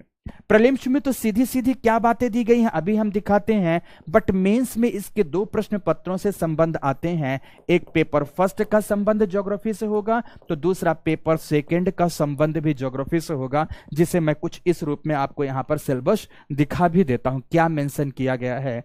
यह सब कुछ बताएंगे आज आपकी इस कक्षा में। प्रारंभिक परीक्षा में भूगोल का पाठ्यक्रम कुछ इस रूप में दिया गया है। भारत एवं विश्व का भूगोल, इतने ही शब्दों में सब कुछ लिख दिया, इतने ही शब्दों में सब कुछ लिख दिया कि भारत एवं विश्व का भूगोल पढ़ेंगे। और इस संदर्भ में लेना कौन कौन से पक्षों को है, तो ध्यान से यहां पर प्रकृति की बात की गई है। जहां पर प्राकृतिक तत्वों की बात आ गई, अर्थात यहां पर भौतिक पक्ष आ गए, भौतिक पक्ष आ गए। यहां पर सामाजिक पक्ष आ गए, मैंने सोशियो कल्चरल ज्योग्राफी की बात की थी, और यहां पर आर्थिक पक्ष आ गए। अर्थात प्रिलिमिनरी एग्जामिनेशन के अंतर्गत विश्व का भूगोल और भारत का भूगोल पूछा जाएगा। विश्व एवं भारत के भूगोल में फिजिकल ज्योग्राफी का पार्ट होगा और ह्यूमन ज्योग्राफी का पार्ट होगा। ह्यूमन ज्योग्राफी में आपसे इकोनॉमिक ज्योग्राफी का पोर्शन पूछा जाएगा और सोशियो कल्चरल ज्योग्राफी का पूछा जाएगा। इसलिए आपको इन तीन संदर्भों में विश्व एवं भारत के इन तीन संदर्भों में विश्व एवं भारत का अध्ययन भूगोल विषय में करना। प्रिलिमिनरी एग्जामिनेशन यहां कह डाला सारी बातें। अब मुख्य परीक्षा की अगर हम बात करें तो मुख्य परीक्षा के सिलेबस को देखो, यहां पर प्रश्न पत्र प्रथम है सामान्य अध्ययन का, जीएस का प्रश्न पत्र प्रथम है, जिसमें भूगोल से संबंधित टॉपिक क्या क्या नाम से दिया हुआ है आप यहां पर देख सकते हैं। पढ़ाने का तौर तरीका क्या होगा मैं एक साथ अभी समझाने की कोशिश करूंगा, बट आप इसे इस संदर्भ में देखो। पहली बात कहता है आपको विश्व के भौतिक भूगोल में क्या पढ़ना है, भूगोल की मुख्य विशेषताएं, विश्व भर के, जिसको हम लोग कहते हैं salient feature of world physical geography देते हैं। ये salient feature of world physical geography में सारा का सारा विश्व का भौतिक भूगोल सम्मिलित हो जाता है। फिर उसके बाद विश्व के आर्थिक पक्षों की ओर सिलेबस बढ़ता है। आर्थिक पक्षों की ओर बढ़ता हुआ क्या कहता है, विश्व भर के प्रमुख प्राकृतिक संसाधनों की बात करें। प्राकृतिक संसाधनों की बात करते समय आपको दक्षिण एशिया को भी जोड़ना है और दक्षिण एशिया में भारत की भी उपस्थिति है, उसको भी जोड़ना है। इससे सिलेबस ने मेंशन किया है दक्षिण एशिया और भारतीय उपमहाद्वीप को शामिल करते हुए विश्व भर के प्राकृतिक संसाधनों को पढ़ना है। बेसिकली जब आर्थिक भूगोल की बात करते हैं तो आर्थिक भूगोल में हमें पढ़ना क्या होता है, कृषि पढ़ने हैं मुख्य रूप से, कृषि के साथ साथ हमें संसाधन पढ़ना है। याद रखेंगे सभी बच्चे कि चार पक्षों का ध्यान रखना होता है। उद्योग एवं विनिर्माण पढ़ना है और आफ्टर दैट आपको विश्व में परिवहन तंत्र पढ़ना है। जब इन चार पक्षों का अध्ययन आप कर रहे होते हैं, ये आर्थिक भूगोल के अंतर्गत आते हैं, जिसमें से agricultural geography, resource geography, industrial geography and transport geography, ये चार पार्ट आते हैं। इन्हें हम लोग किसके अंतर्गत रखते हैं, इन्हें इकोनॉमिक ज्योग्राफी के अंतर्गत रखते हैं। इकोनॉमिक ज्योग्राफी की यह पार्ट इकोनॉमी में भी पढ़े जाते हैं और ज्योग्राफी में भी पढ़े जाते हैं, लेकिन दोनों में पढ़े जाने का मित्रों अंतर है। झारखंड में किस क्षेत्र में किस प्रकार का संसाधन धरती माता की कोख में दफन हुआ पड़ा है, इसका अध्ययन हम किसके संदर्भ में करेंगे, हम भारत के भूगोल के संदर्भ में करेंगे। क्या करेंगे, हम भारत के भूगोल के संदर्भ में करेंगे। यहां हम इंडियन ज्योग्राफी के संदर्भ में करेंगे। संसाधनों का उत्खनन कितना किया जाए, कैसे किया जाए, कहां से किया जाए, यह भूगोल में पढ़ेंगे। अब संसाधन उत्पादित हो गया, संसाधनों का प्रसंस्करण कहाँ किया जाए, संसाधनों से उत्पादित वस्तुओं के निर्माण की प्रक्रियाएं क्या होंगी, ये भूगोल में पढ़ेंगे। अब हमारे लिए एक फिनिश गुड्स निर्मित हो गया। सपोज हमने लौह अयस्क का उत्पादन किया, उसे प्रसंस्कृत किया, प्रसंस्कृत करने के उपरांत, लौह अयस्क को प्रसंस्कृत करने के उपरांत हमारे पास इस्पात बन गया, इस्पात की वस्तु बन गई, और अब वह इस्पात की वस्तु क्रय विक्रय के लिए बाजार में आ चुकी है। तो अब क्रय विक्रय का पक्ष अर्थव्यवस्था के अंतर्गत पढ़ा जाता है, इकोनॉमी के अंतर्गत पढ़ा जाता है। तो इस प्रकार से आप देखेंगे तो यहां इकोनॉमी और ज्योग्राफी एक दूसरे से क्वाइट डिफरेंट होकर पढ़े जाते हैं, पर ये सारे पक्ष ज्योग्राफी में भी हैं और इकोनॉमी में भी है। अब आगे बात करते हैं। इसी आधार पर सिलेबस में देखोगे तो फिर से देता है विश्व भर के विभिन्न भागों में प्राथमिक क्रियाएं, प्राथमिक क्रियाओं में कौन कौन सी आएंगी, यही आ जाता है। कृषि आ जाएगा, पशुपालन आ जाएगा, वानिकी आ जाएगा, मत्स्यन हो जाएगा, ये तमाम बातें पढ़नी, जिसे मैंने यहां पर मेंशन कर दिया। द्वितीयक क्रियाएं होंगी जिसमें औद्योगिक कार्य आ जाते हैं, तृतीयक क्रियाएं होंगी जिसमें सेवा क्षेत्र आ जाते हैं, विभिन्न प्रकार के सेवा क्षेत्र जिसमें परिवहन आदि भी सम्मिलित होते हैं। तो परिवहन एवं व्यापार संबंधित तमाम सेवा क्षेत्र आ जाते हैं। तो इनका आपको इनके लिए इनके लोकलाइजेशन के फैक्टर, इनके स्थानीयकरण के कारकों का अध्ययन करना है। तो मित्रों, आपके पास ये भी सिलेबस का पार्ट हो गया। आपको ये सारी बातें पढ़नी है, विश्व के संदर्भ में भी और भारत के संदर्भ में भी। ये पहला ही प्रश्न पत्र तमाम बातों को कर दिया। उसके बाद कुछ नेचुरल ऐसी जियो क्लाइमेटिक फिनोमिना हैं जिन्हें पढ़ना बहुत जरूरी है, आपदाओं के संदर्भ में और गैर आपदाओं के संदर्भ में भी। और उन घटनाओं को किस रूप में दे रहा है, भूकंप, सुनामी, ज्वालामुखी, चक्रवात जैसी महत्वपूर्ण जो भौगोलिकीय भूभौतिकीय परिघटनाएं हैं, उनके बारे में भी आपको पढ़ना है, उनके बारे में भी आपको पढ़ना है। यहां पर आपको वेजिटेशन को भी पढ़ना है, यहां पर आपको फ्लोरा एंड फौना मतलब जंतु जगत को भी पढ़ना है। और इन सब क्रियाओं का वेजिटेशंस पर क्या प्रभाव पड़ेगा, जंतु जगत पर क्या प्रभाव पड़ेगा, इन सबको भी देखना है। क्योंकि मैंने आपको पहले ही बताया था कि भूगोल में कारण एवं प्रभावों का अध्ययन अवश्य किया जाता है। हिमालय है तो हिमालय का कारण क्या है, तो हिमालय का प्रभाव भारतीय उपमहाद्वीप पर क्या है, यह भी पढ़ना होगा। भारत का प्रायद्वीपीय पठार है तो उसका कारण क्या है, तो पूरे प्रायद्वीपीय पठारी क्षेत्र में निवास करने वाले लोगों के लिए इसका किस प्रकार का जलवायविक प्रभाव है, किस प्रकार का भौगोलिकीय प्रभाव है, किस प्रकार का आर्थिक प्रभाव है, यह सब पक्ष भी आपको पढ़ने होंगे। तो प्रथम प्रश्न पत्र में सिलेबस में मेंस में आपका यह दिया है। नेक्स्ट अगर देखें तो थर्ड जो पेपर है, थर्ड पेपर का संबंध विशुद्ध रूप से इंडियन ज्योग्राफी से ही होगा, जिसमें से एग्रीकल्चर का टॉपिक है, ट्रांसपोर्ट का टॉपिक है, रिसोर्स का टॉपिक है और इंडस्ट्री का टॉपिक है। आप इस सिलेबस के पार्ट को पढ़ें या ना पढ़ें, मैं आपको सीधा सीधा बता देता हूं। ये चार विषय वस्तुओं की बात की गई है। यहां पर एग्रीकल्चर की बात की गई है, रिसोर्स की बात की गई है, इंडस्ट्री की बात की गई है, मैन्युफैक्चरिंग की बात की गई है तथा ट्रांसपोर्ट सिस्टम की बात की गई है। इन चार पक्षों का अध्ययन इंडियन ज्योग्राफी के अंतर्गत थर्ड पेपर में भी करना है, जो कि इकोनॉमी से मिक्स्ड टॉपिक होगा, इकोनॉमी से मिक्स्ड टॉपिक होगा। तो इस प्रकार से भूगोल विषय का पाठ्यक्रम पेपर फर्स्ट में भी है और पेपर थर्ड में ही है। अगर दोनों प्रश्न पत्रों को एनवायरमेंट, इकोलॉजी और डिजास्टर मैनेजमेंट को हटा भी दिया जाए तो कम से कम मित्रों 170 से 180 नंबर का, या कभी कभी 200 नंबर तक का प्रश्न भी पहुंच चुका है। तो 170-80 नंबर तक एक आइडियली मार्क्स ज्योग्राफी से मुख्य परीक्षा के अंतर्गत पूछा जाता है। अगर आप इसके जो उपखंड के रूप में एनवायरमेंट एंड इकोलॉजी हैं, डिजास्टर एंड डिजास्टर मैनेजमेंट हैं, इस पूरे सेक्शन को जोड़ लेंगे तो 230-240 नंबर का प्रश्न अकेले geography, environment, ecology, disaster and disaster management जैसे टॉपिक से मिलाकर पूछा जाता है। तो यह तो हुआ आपका पाठ्यक्रम। इस पाठ्यक्रम को क्रमवार एक एक बिंदु के साथ हमें पढ़ना है आगे की कक्षाओं में, बहुत ही जबरदस्त विश्लेषण के साथ मित्रों आगे की कक्षाओं में पढ़ना है। ठीक है, आगे बढ़ते हैं। अब प्रश्न आता है कि इसे पढ़ने के लिए आपको क्या करना होगा। इसे पढ़ने के लिए आपको दो जिम्मेदारियां निभानी होगी। कौन कौन सी 2 जिम्मेदारियां निभानी है? पहला, मैंने कल की कक्षा में भी ये बात मेंशन की थी।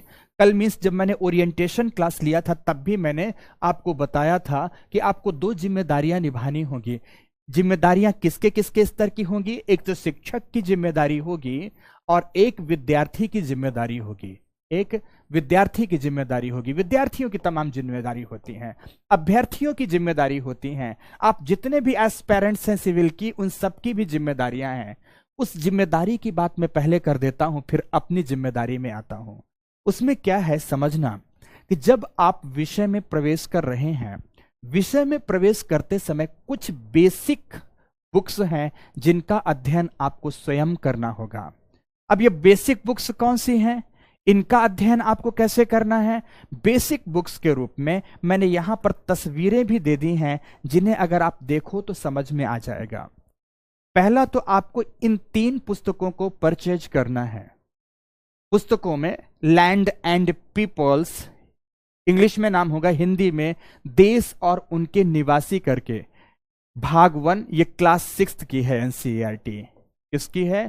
क्लास 6 की है, ओल्ड एनसीईआरटी है। इसी तरह से देश एवं उनके निवासी, ये क्लास 7 की है, पार्ट 2 करके है, तो क्लास 7 की है ये एनसीईआरटी। और ये देश एवं उनके निवासी पार्ट 3 है, ये क्लास 8th से संबंधित है, 8th से संबंधित है। तीनों क्लासेस की ये एनसीईआरटी है, न्यू नहीं है, ओल्ड है। अगर आपके पास न्यू भी है आप पढ़ सकते हैं, न्यू भी हैं तो आप पढ़ सकते हैं, लेकिन आपका कर्तव्य बनता है यहां पर कि आप इन ओल्ड एनसीईआरटीज को परचेज करें। जब आप इन एनसीईआरटीज को लेंगे तो देखो किस कैसे तौर तरीका है इनका, इनके लिखने का तौर तरीका कैसा है, बहुत ही सरल भाषा में। अब 6वीं क्लास के बच्चे के लिए कैसी कैसी भाषा का प्रयोग किया गया होगा और कैसी लिखी गई होगी, उसका एक वानगी प्रस्तुत कर रहा हूं, उदाहरण प्रस्तुत कर रहा हूं, समझना। शुरू ही किया जाएगा तो शुरू करेगा, अर्थ क्या है, पृथ्वी क्या है, ब्रह्मांड क्या है, तारा क्या है, ग्रह क्या है, सूर्य क्या है, अक्षांश क्या है, देशांतर क्या है, एकदम छोटी बेसिक बातें पहले शुरू करेगा। कक्षा में भी मेरे द्वारा इसी प्रकार से बातें शुरू कराई जाएंगी। अंतरिक्ष क्या है, ब्रह्मांड क्या है, ब्रह्मांड की उत्पत्ति कैसे हुई, ब्रह्मांड में तारा तंत्र क्या है, तारा तंत्र में गैलेक्सी क्या होती हैं, गैलेक्सीज में हमारी गैलेक्सी कौन सी है, हमारी गैलेक्सीज के विभिन्न तारा तंत्रों में सूर्य कहाँ है, सूर्य क्या है, तारों की विशेषता क्या है, तारों का जन्म एवं मृत्यु क्या है, एक एक बात मित्रों हम यहां पर समझने की कोशिश उसी क्रम में करेंगे।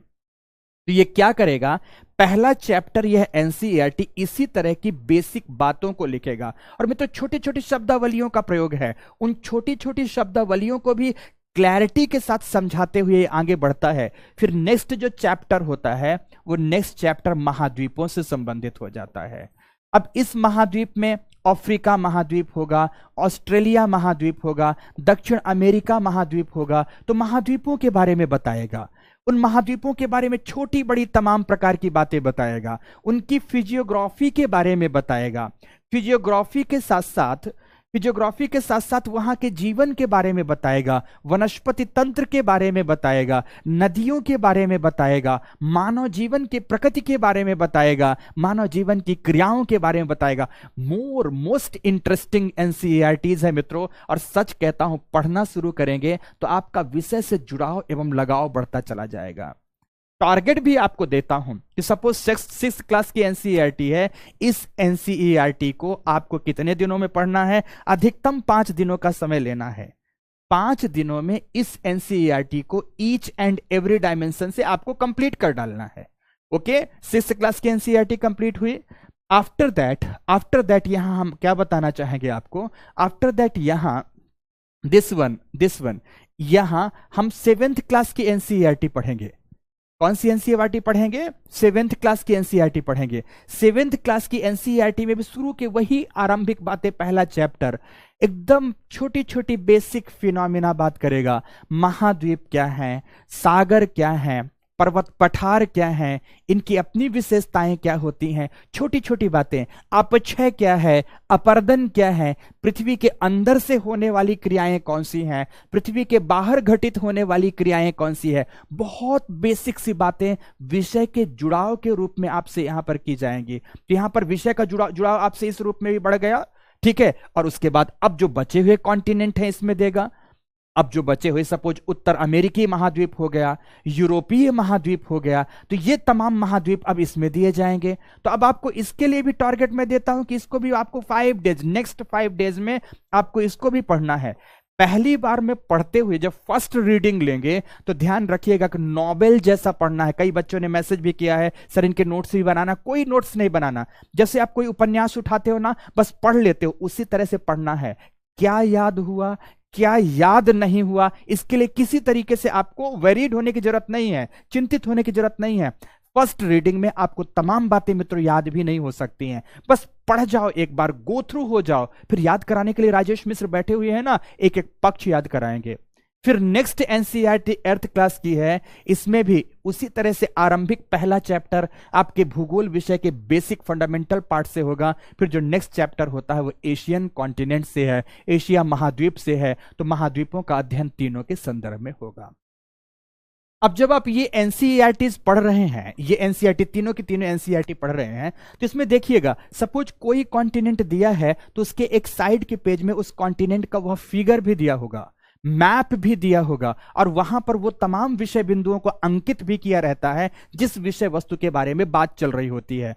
तो साथ साथ पर आपको उस मैप में इंगित उन तमाम पक्षों को मस्तिष्क में एक फोटोग्राफिक मेमोरी के रूप में बैठाने की कोशिश करना है। और मित्रों बहुत अधिक समय नहीं लगता, 5 दिन का समय मैंने मोस्ट टाइम आपको दिया है। इतने ही समय में प्रत्येक बातें आपकी तैयार भी होती जाएंगी। अभी हार्डकोर नहीं है, किसी को 7 दिन का समय लग रहा है तो ऐसा नहीं कि इसमें आप व्यथित हो जाइए, इसमें आपके मस्तिष्क में एक थॉट बन जाए कि नहीं सर ने जो टारगेट दिया था तो हम शायद कर नहीं पा रहे हैं, तो हम इस एग्जाम के योग्य ही नहीं। ऐसा नहीं है मेरे प्यारे दोस्तों, किसी को अगर 10 दिन का भी टाइम एक एनसीईआरटी में लगा ना तो लग जाने दो, बट एक बार ठीक से जैसा मैं कह रहा हूं पढ़ने की कोशिश करना। तो इसे आप पढ़ोगे इस क्रम में, इसे पढ़ते हुए आपके मन में जिज्ञासा जागृत होगी कि हम क्या इस महाद्वीप के बारे में कुछ और बातें नहीं जान सकते। तो जब इस तरह की जिज्ञासा जागृत हो तो आपको साथ में एक एटलस की जरूरत पड़ेगी। किसकी जरूरत पड़ेगी? एटलस की जरूरत होगी। ध्यान रखें हम सारे के सारे नोट्स तो अवेलेबल कराएंगे, बट एटलस हम अवेलेबल नहीं कराएंगे, संस्था एटलस अवेलेबल नहीं कराएगी। एटलस आपको स्वयं खरीदने होंगे। आप सभी हिंदी माध्यम के विद्यार्थी हैं, पर मेरा आप सबसे विनम्र अनुरोध है कि एटलस खरीदते समय हिंदी भाषा का एटलस मत लीजिए, इंग्लिश भाषा का एटलस लीजिएगा, क्योंकि कई शब्द ऐसे हैं जिनको अनुवाद करते समय गलत कर दिया गया है हिंदी भाषा में। ओरिजिनल इंग्लिश का उसका फोनेटिक्स कुछ और है, उसका प्रोनाउंसिएशन कुछ और है, बट हिंदी में जब अनुवाद किया गया है, अनुवाद करते समय उसका प्रोनाउंसिएशन बदल दिया गया है, इसीलिए इंग्लिश का एटलस लेंगे। तो लेंगे कौन कौन सा, आपके पास कौन कौन सा एटलस ले लिया जाए तो सरल हो जाएगा? 3 का विकल्प देता हूं और 3 में से कोई भी ले सकते हैं। पहला तो एक आता है एटलस ब्लैक स्वान का आता है, ब्लैक स्वान का आता है, पर ब्लैक स्वान में आपको लेना है स्कूल एटलस। कौन सा एटलस लेंगे आप मित्रों? स्कूल एटलस लेंगे ब्लैक स्वान का। दूसरा आपके पास ऑप्शन है और करके है अथवा करके है, आप ऑक्सफोर्ड का एटलस लेंगे, बट ऑक्सफोर्ड में कई प्रकार के एटलस है।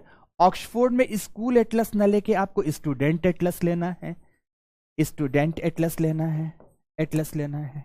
या तीसरा एक आता है, पब्लिकेशन का नाम बता देता हूं क्योंकि ये भी पब्लिकेशन है, स्टडी टुडे पब्लिकेशन है, अजीत सिंह वगैरह ने लिखा है। तो स्टडी टुडे पब्लिकेशन का एक एटलस आता है, आप इस एटलस को भी ले सकते हैं। इनका स्कूल, बस इतना नाम आपने बताया, इनका एक ही एटलस आता है विश्व एवं भारत के संदर्भ में, आप इस एटलस को भी ले सकते हैं। तीनों की तीनों एटलस बहुत अच्छे हैं। अगर आपको अंग्रेजी नाम के हिसाब से जाना है तो आप ऑक्सफोर्ड और ब्लैक स्वान फॉलो करिए, बट स्टडी टुडे पब्लिकेशन बहुत अच्छा, क्योंकि बेसिकली इस एटलस को जिसने बनाया है वो तीनों तीनों सिविल्स के एक बहुत अच्छे एस्पायरेंट्स थे। उसमें से कुछ लोग सफल भी हैं, बट उन तीनों ने बहुत अच्छे मेहनत करके आपके रिक्वायरमेंट के आधार पर इस एटलस को बनाया है। तो स्टडी टुडे पब्लिकेशन के एटलस को भी आप फॉलो कर सकते हैं। तो तीन में से कोई ना कोई एक एटलस आपको मंगाना है, आपको कहीं जाने की जरूरत नहीं है। आप जहां बैठे हो, ऑनलाइन एजुकेशन ले रहे हो ना, तो ऑनलाइन आप एटलस भी ऑर्डर कर सकते हो। एटलस ऑर्डर करो, आपके घर पहुंचेगा या आपके समीपी नगर में पहुंच जाएगा। इस एटलस को आप ऑनलाइन मंगा सकते हो, इनमें से कोई भी एटलस मंगा सकते हो। ध्यान रखें, मैं तीन के तीनों एटलस को बेहतर मानता हूं, पर तीनों में से कोई भी आप एक एटलस मंगाएं। तो जब आप कोई कॉन्टिनेंट पढ़ रहे हो, सपोज आप अफ्रीकन कॉन्टिनेंट पढ़ रहे हैं, तो आप अपने एटलस को सामने रखिए, अफ्रीकन कॉन्टिनेंट ओपन करके रखिए। कोई अवस्थिति आ गई, सपोज नाइजर नदी आ गई, तो एटलस में आपको नाइजर नदी देखना है। सपोज वहीं पर आपको नाइल रिवर दिख गई, तो नाइल रिवर आपको अपने एटलस में देखना है। जब आप एटलस में साथ साथ देखते चले जाएंगे तो आदमी की एक फोटोग्राफिक मेमोरी होती है। जब बार बार आप चित्र को देखेंगे, फोटो को देखेंगे, तो आपको चीजें याद होती चली जाएंगी। और यही याददाश्त, ध्यान रखें, या कि शॉर्ट टर्म मेमोरी में या लॉन्ग टर्म मेमोरी कहीं ना कहीं आपके पड़ी हुई होगी, जिसको बार बार रिवाइज करेंगे मित्रों, तो यह हमेशा हमेशा के लिए यह अवस्थितियां आपकी हो जाएंगी। रही बात इस सब के लिए ये आपकी जिम्मेदारी हुई, मेरी जिम्मेदारी के, तो मैंने कल की कक्षा में ही बताया था कि यकीन दिलाता हूं, जिस समय पर विश्व का मानचित्रण कराऊंगा, मैजिक मोमेंट करूंगा, एक एक अवस्थिति आपके मस्तिष्क में फीड करा दूंगा मित्रों। आंख बंद करके भी आप एटलस में कहीं कोई बात महत्वपूर्ण अवस्थिति के रूप में पूछी गई, आप हर अवस्थिति को बताने की स्थिति में रहेंगे। ना केवल अवस्थिति बताएंगे, बल्कि उसके संपूर्ण फिजियोग्राफिक फीचर को आप बता पाएंगे। ना केवल फिजियोग्राफिक फीचर बताएंगे, बल्कि उसके इकोनॉमिक इंपॉर्टेंस, उसके इन्वायरमेंटल इंपॉर्टेंस और उसके सोशियो कल्चरल इंपॉर्टेंस को भी आप उस अवस्थिति की बता पाएंगे। ये तमाम प्रयास मेरे द्वारा क्लास में कराए जाएंगे, इसलिए चिंतित मत होइएगा। बस इन तीनों के तीनों बुक्स को एक बार नॉवेल जैसा पढ़ अवश्य डालिएगा। क्या इतनी ही बुक्स पढ़नी है? नहीं। इनको पढ़ने के बाद मित्रों मेरे पास दो सुझाव हैं, या कि आप 11th 12th की एनसीईआरटी पढ़ डालिए। फिर से बोलता हूं, या कि आप 11th 12th की एनसीईआरटी पढ़ डालिए। बट प्रॉब्लम क्या आएगी आपको? जो रिसेंट में एनसीईआरटी न्यू एडिशन की बात कर रहा हूं लिखी गई है, वह ओरिजिनल टेक्स्ट हिंदी मीडियम का है ही नहीं, ओरिजिनल टेक्स्ट इंग्लिश मीडियम का है। उसका ट्रांसलेशन हिंदी मीडियम में किया गया है, और ट्रांसलेशन कुछ ऐसा हो गया है, भाषा की कठिनता या दुरूहता ऐसी हो गई है कि समझना थोड़ा सा विद्यार्थियों के लिए उन विषय बिंदुओं को कठिन हो जाता है। और जब भाषा केवल अनुवादित होती है, अनुवाद में शब्दशः अनुवाद करने का प्रयास किया जाता है, तो सही बताएं विषय की आत्मा निकल कर नहीं आ पाती। और जब आत्मिक भाव से आप उस विषय को पढ़ नहीं पाते तो आपको मजा नहीं आता। इसलिए एनसीईआरटी की भाषा की जटिलता और सरलता लाते हुए डी.आर. खुल्लर महोदय, एक टाइम पीरियड पर यूपीएससी में इनकी भी अपनी भागीदारी थी, डी.आर. खुल्लर महोदय ने सरस्वती पब्लिकेशन, देख पा रहे हो सरस्वती जो लिखा है, सरस्वती पब्लिकेशन के तहत सरस्वती भूगोल की 11th 12th की ही 2 पुस्तकें लिखी हैं। डी.आर. खुल्लर महोदय, चूंकि ऑथेंटिसिटी इनकी यही है कि यूपीएससी में भी भागीदार रह चुके हैं, बहुत अच्छे रिसर्चर हैं, भारत के बहुत अच्छे ज्योग्राफर्स में इनका नाम आता है, विश्वविद्यालयी शिक्षा प्रदान करने वाले व्यक्तियों में से रहे हैं, इसलिए ऑथेंटिसिटी, ये टेक्स्ट बुक है, कोई गाइड नहीं है मित्रों। तो 11th 12th में सरस्वती भूगोल नाम से पुस्तकें आती हैं। इन दोनों पुस्तकों को पढ़ना और पढ़ना ही है। अगर आप सेलेक्ट होना चाहते हैं, यूपीएससी क्वालिफाई करना चाहते हैं, तो मेरा सुझाव होगा कि क्लास के साथ साथ इन दोनों पुस्तकों को भी आपको पढ़ना ही। इनको पढ़ने के लिए आराम से पढ़िएगा, इनमें टाइम लगेगा। तो ये पुस्तकें दोनों आपको मंगानी है। ये दोनों पुस्तकें भी आप ऑनलाइन परचेज करिए। केवल आपको इतना ही पढ़ना, ज्योग्राफी में टॉप टू बॉटम या बॉटम टू टॉप, आपको अपने स्तर पर केवल इतना ही पढ़ना है। शेष बात रही कि कुछ विद्यार्थी होंगे मुझसे पूछेंगे कि सर अगर ना पढ़ूं, केवल क्लास नोट्स जो यहां से मिलने जा रहा है, क्योंकि पीडीएफ प्रिंटेड मटेरियल तो अवश्य मिलेगा, और आपकी जो क्लास होने जा रही है उस पर डिपेंडेंट रहे तो कैसा रहेगा? मेरे प्यारे दोस्तों, इसके प्रयास हम सब ने कराने के किए हैं कि जो भी इन एनसीईआरटीज या इन पुस्तकों की जानकारियां हैं आपके आपके जो नोट्स हैं उन नोट्स में आ जाएं। तो ऐसा बहुत हद तक संभव है कि आप नहीं भी पढ़ेंगे तो काम चलेगा, लेकिन एक मेरा अपना व्यक्तिगत सुझाव है कि पढ़ डालने में कोई बुराई नहीं है। जितना पढ़ेंगे उतना कॉन्सेप्चुअल क्लैरिटी आएगी, जितना पढ़ेंगे उतना फैक्चुअल इंफॉर्मेशन कॉन्सेप्ट्स के साथ गेन कर पाएंगे। इसलिए मित्रों एक बार अपने पीडीएफ मटेरियल पर फोकस तो रहिएगा ही, क्लास पर तो सबसे ज्यादा फोकस रहना है, पर एक बार आप इन एनसीईआरटीज का भी अध्ययन कर डालें। ये 5 पुस्तकें मैंने बताई हैं, 3 यहां पर आप देखें, 3 यहां पर ये पुस्तकें आपके सामने हुई, बहुत 6th 7th 8th क्लास की। तो यहां पर 2 पुस्तकें यह हुई, एक 11th की एक 12th की। इन 5 पुस्तकों का अध्ययन संपूर्ण भूगोल के लिए आपको करना है, संपूर्ण भूगोल के लिए मित्रों। ओके, पहले मैं सीधे नाम लिख देता था, बट बच्चे कई बार बोलते थे सर नाम से समझ में नहीं आ रहा, कौन सा एडिशन और कैसा लिखना पढ़ना लेना है, तो इसीलिए मैंने आपके सामने तस्वीरें भी लगा दी हैं कि आपको केवल इतना ही पढ़ना है, केवल इतना पढ़ना है मित्रों। अब बात आती है कि मुझे क्या कराना है। तो मुझे क्या कराना है, इस विषय वस्तु की शुरुआत यहां से होती है कि आज आप अपनी कक्षा के एक पहले विषय बिंदु को पाठ्यक्रम के संदर्भ में लिखने का प्रयास करिए, समझने का प्रयास करिए। ओके, अब शुरू करते हैं अपने विषय को। इतनी ही बातें थी।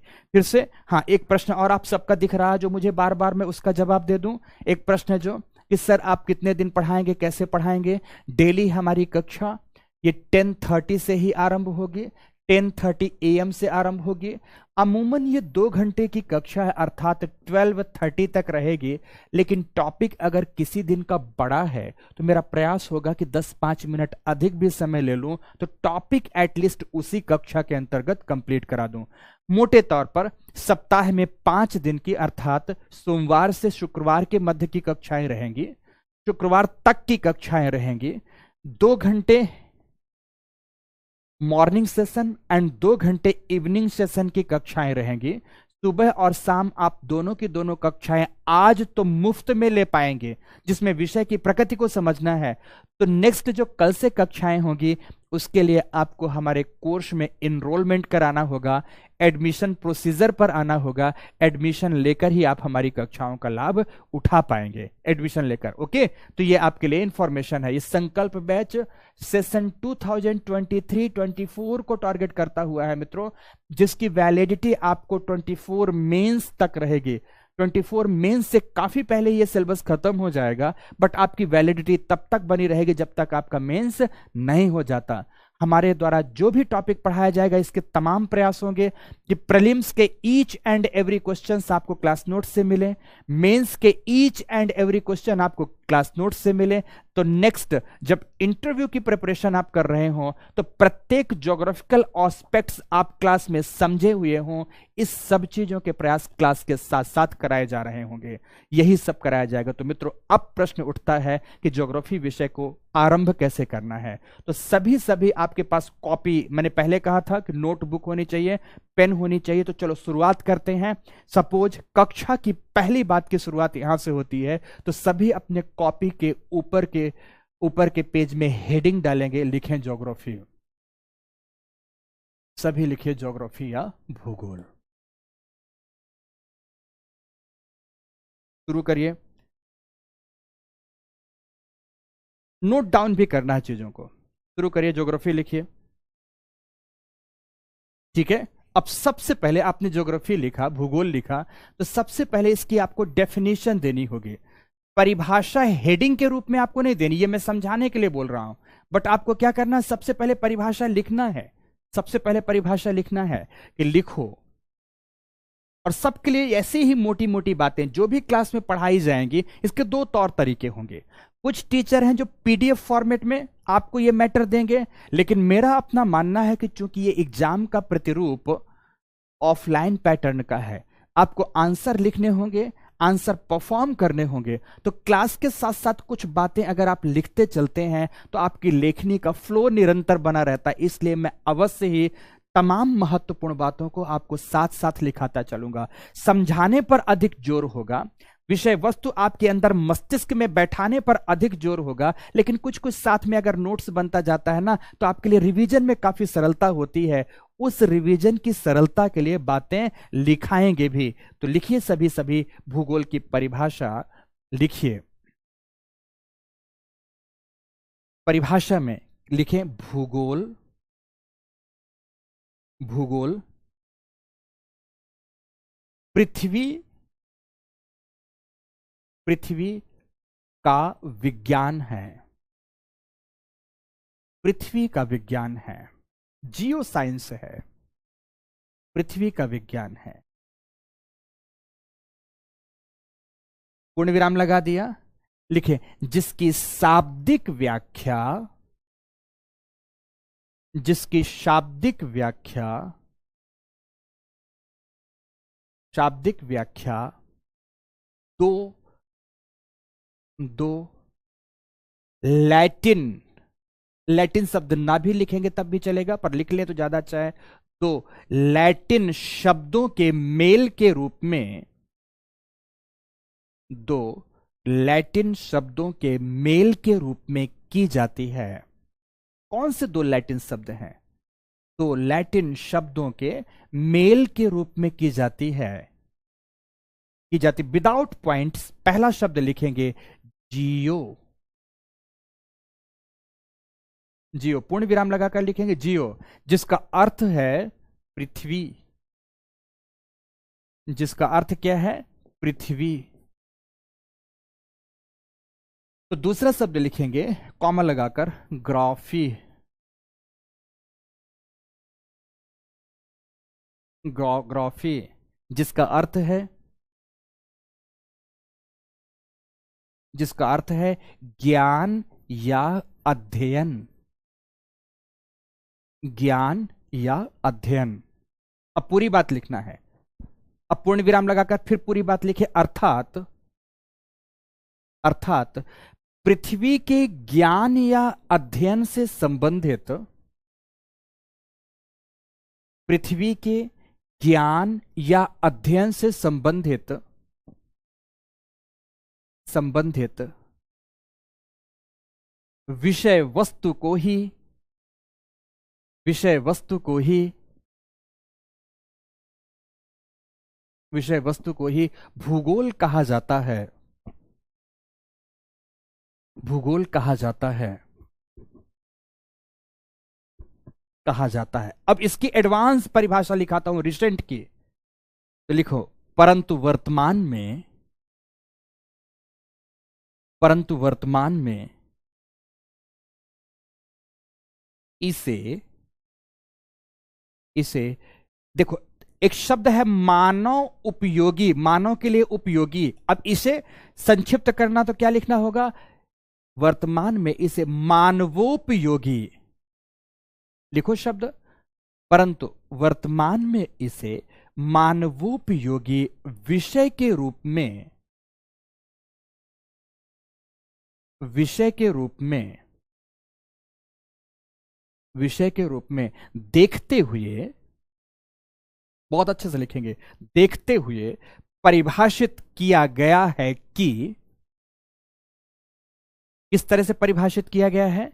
परिभाषित किया गया है कि, इन्वर्टेड कॉमा में लिखेंगे, इन्वर्टेड कॉमा में सभी लिखिए, मानव एवं, मानव एवं, यहां पर मैं लिखता हूं, आप लिखते चलेंगे साथ में, मानव एवं भौतिक प्रकृति के मध्य, मानव एवं भौतिक प्रकृति के मध्य, मध्य के अंतर संबंध,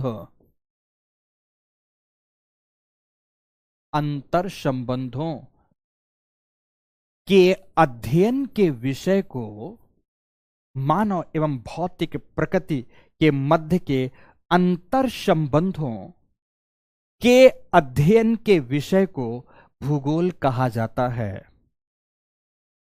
भूगोल कहा जाता है, कहा जाता। अब इसे समझो, ये परिभाषा क्या कहती है? मानव एवं भौतिक प्रकृति के मध्य के अंतर संबंध, अंतर संबंध का मतलब इंटर रिलेशनशिप या इंटरैक्शन। इसका मतलब है कि भौतिक प्रकृति मानवीय क्रियाओं को किस रूप से प्रभावित करता है? तो मानवीय क्रियाएं अपनी भौतिक प्रकृति को किस दृष्टि से प्रभावित करती हैं? दोनों बातें देखें, दोनों एक दूसरे को कैसे, अंतर संबंध में दोनों एक दूसरे से जुड़े हैं। भौतिक प्रकृति से या भौतिक प्रकृति की दशाओं से, जिसमें कोई स्थलाकृति हो गई, पर्वत हो गया, पर्वत मानव को किस प्रकार से प्रभावित करेगा? पठार हो गया, पठार की दशाएं मानव को किस प्रकार से प्रभावित करेंगी? मैदान हो गया, मैदान की दशाएं मानव की क्रियाओं को किस प्रकार से प्रभावित करेगा? तो ये हो गया भौतिक प्रकृति मानवीय क्रियाओं को किस तरह से प्रभावित करती हैं, मानव की दशाओं को कैसे प्रभावित करती हैं, तो मानव की विभिन्न क्रियाएं भौतिक प्रकृति को कैसे प्रभावित करती हैं, सकारात्मक प्रभाव, नकारात्मक प्रभाव कैसे प्रभावित कर रही हैं, इन दोनों विषय वस्तुओं के अध्ययन का विषय क्या कहलाता है मित्रों? भूगोल कहलाता है। क्या कहलाता है? ज्योग्राफी कहलाता है। अन्वेषण कालखंड में स्पष्ट रूप से इसे परिभाषित किया गया था कि geography as a home of mankind है। क्या कहा गया था? ज्योग्राफी क्या है? As a home of mankind है, अर्थात मानव जाति के निवास घर के रूप में पढ़ा जाने वाला विषय क्या कहलाता है? भूगोल कहलाता है। तो यहां as a home of mankind कहने के पीछे का आशय क्या था? यहां इसके पीछे का आशय था कि जब हम घरों में निवास करते हैं ना, जिस स्थान पर निवास करते हैं, तो सबसे पहले हम यह देखते हैं कि हमारे आसपास भोजन की व्यवस्था क्या है। हम फलों का एकत्रण करेंगे, हम पशु पक्षियों का शिकार करेंगे, तो यह हमारी क्रिया कहला जाएगी खाद्य संग्रहण तथा शिकार एवं आखेट की क्रिया। यह भी एक मानव की आर्थिक क्रिया है। हम मित्रों खेती करेंगे, खेती से खाद्यान्न फसलों का उत्पादन करेंगे, तो यह हमारी एग्रीकल्चरल एक्टिविटी आ गई। हम खेती करने के लिए, हम शिकार आखेट करने के लिए, खाद्य संग्रहण के लिए तथा अन्य क्रियाओं के लिए संसाधनों का दोहन करेंगे, संसाधनों को प्रसंस्कृत करेंगे, तो औद्योगिक क्रियाएं करेंगे।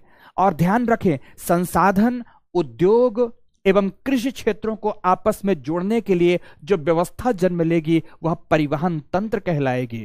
अर्थात मानव विभिन्न प्रकार की क्रियाएं अपने आवास क्षेत्र में रहने के लिए करता है कि नहीं करता है? तो जब मानव कृषि करता है तो प्रकृति को कैसे प्रभावित करेगा? मानव संसाधनों का दोहन करता है तो प्रकृति को कैसे प्रभावित करेगा? मानव औद्योगिक क्रिया करता है तो प्रकृति को कैसे प्रभावित करेगा?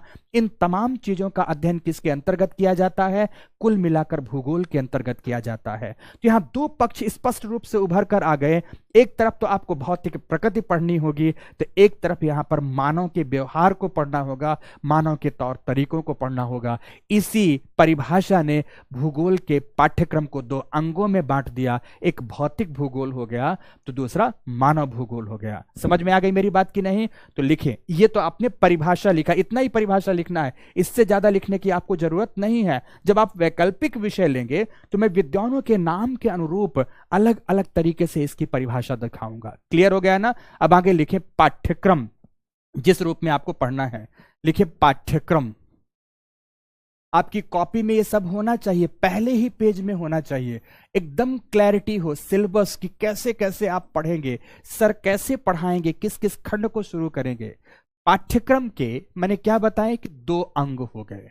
अब आप इस अंग को इस तरह से आपको लिखेंगे। पाठ्यक्रम के दो अंग में कौन कौन से हो गए? एक भौतिक भूगोल हो गया, फिजिकल ज्योग्राफी का पार्ट हो गया, हिंदी में ही लिख रहा हूं, इंग्लिश से भले बोल दूंगा। तो दूसरा मानव भूगोल हो गया, मानव भूगोल का पक्ष हो गया, मानव भूगोल का पक्ष हो गया। क्लियर हो गया मेरी बात की नहीं? एक पक्ष है भौतिक भूगोल और दूसरा पक्ष है मानव भूगोल। आपकी परिभाषा से ही दोनों निकल कर आए हैं। अब दोनों लिख दिया ना आपने पाठ्यक्रम में, पहला भौतिक भूगोल, दूसरा मानव भूगोल। अब इन्हें भी परिभाषित करते हैं, तो लिखें, पैरा चेंज करते हुए लिखें दोनों के बारे में कि भूगोल का वह खंड, भूगोल का वह खंड जिसमें प्रकृति द्वारा उत्पन्न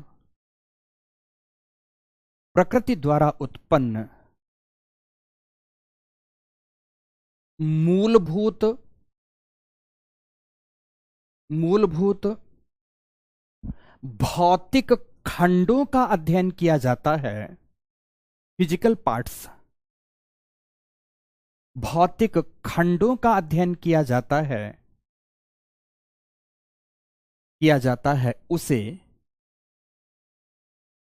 उसे भौतिक भूगोल कहते हैं। भौतिक भूगोल कहते हैं।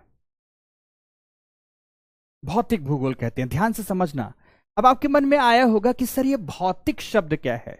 पहला तो इसकी परिभाषा आप ये समझ सकते हैं कि विषय का वह अंग जिसमें भौतिक विज्ञान अर्थात फिजिक्स के नियमों को लागू किया जा सके, वह है भौतिक भूगोल का अंग। तो दूसरा एक और चीज है, बचपन से लेकर आज तक आप अपने बड़े बूढ़ों से, दादा परदादा, नाना नानी आदि से सुनते चले आए होंगे अपने मानव जीवन के बारे में। वो कहते हैं अब तो मैं बूढ़ा हो चुका, ये हमारा शरीर जर्जर हो चुका। जब आप उनसे बात करेंगे तो कहते हैं कि जो हमारा जर्जर शरीर है ना, ये जर्जर शरीर 5 महाभूत तत्वों से निर्मित है। और 5 महाभूत तत्वों के बारे में बोलते भी हैं कि क्षिति, जल, पावक, गगन, समीरा, पंच रचित यह अधम शरीरा। तो इन 5 तत्वों के बारे में जब आप कहेंगे तो कहते हैं कि ये 5 मूलभूत तत्व जिससे हमारी ये स्थूल काया निर्मित हुई है, यह मूलभूत तत्व भौतिक तत्व कहलाते हैं। इसीलिए इन्हें महाभूत तत्व कहा गया है। जिस प्रकार से हमारा शरीर 5 महाभूत तत्वों से निर्मित है, उसी तरह हमारी पृथ्वी माता की काया, पृथ्वी माता का शरीर 3 महाभूत तत्वों से निर्मित है। तो वह महाभूत तत्व कौन कौन से हैं, ध्यान रखना। एक वेन डायग्राम के रूप में आप बचपन से यह बात पढ़ते चले आए होंगे कि वह 3 महाभूत तत्व हैं। स्थल मंडल, मैं स्थल यहां पर लिख देता हूं। जल मंडल, मैं यहां जल लिख देता हूं। वायुमंडल, ये यहां पर वायु लिख देता हूं। ये 3 महामूलभूत तत्व हैं जिन्हें इंग्लिश में हम कहते हैं, स्थल मंडल को लिथोस्फीयर कहते हैं। क्या कहते हैं हम इसको? लिथोस्फीयर की संज्ञा देते हैं।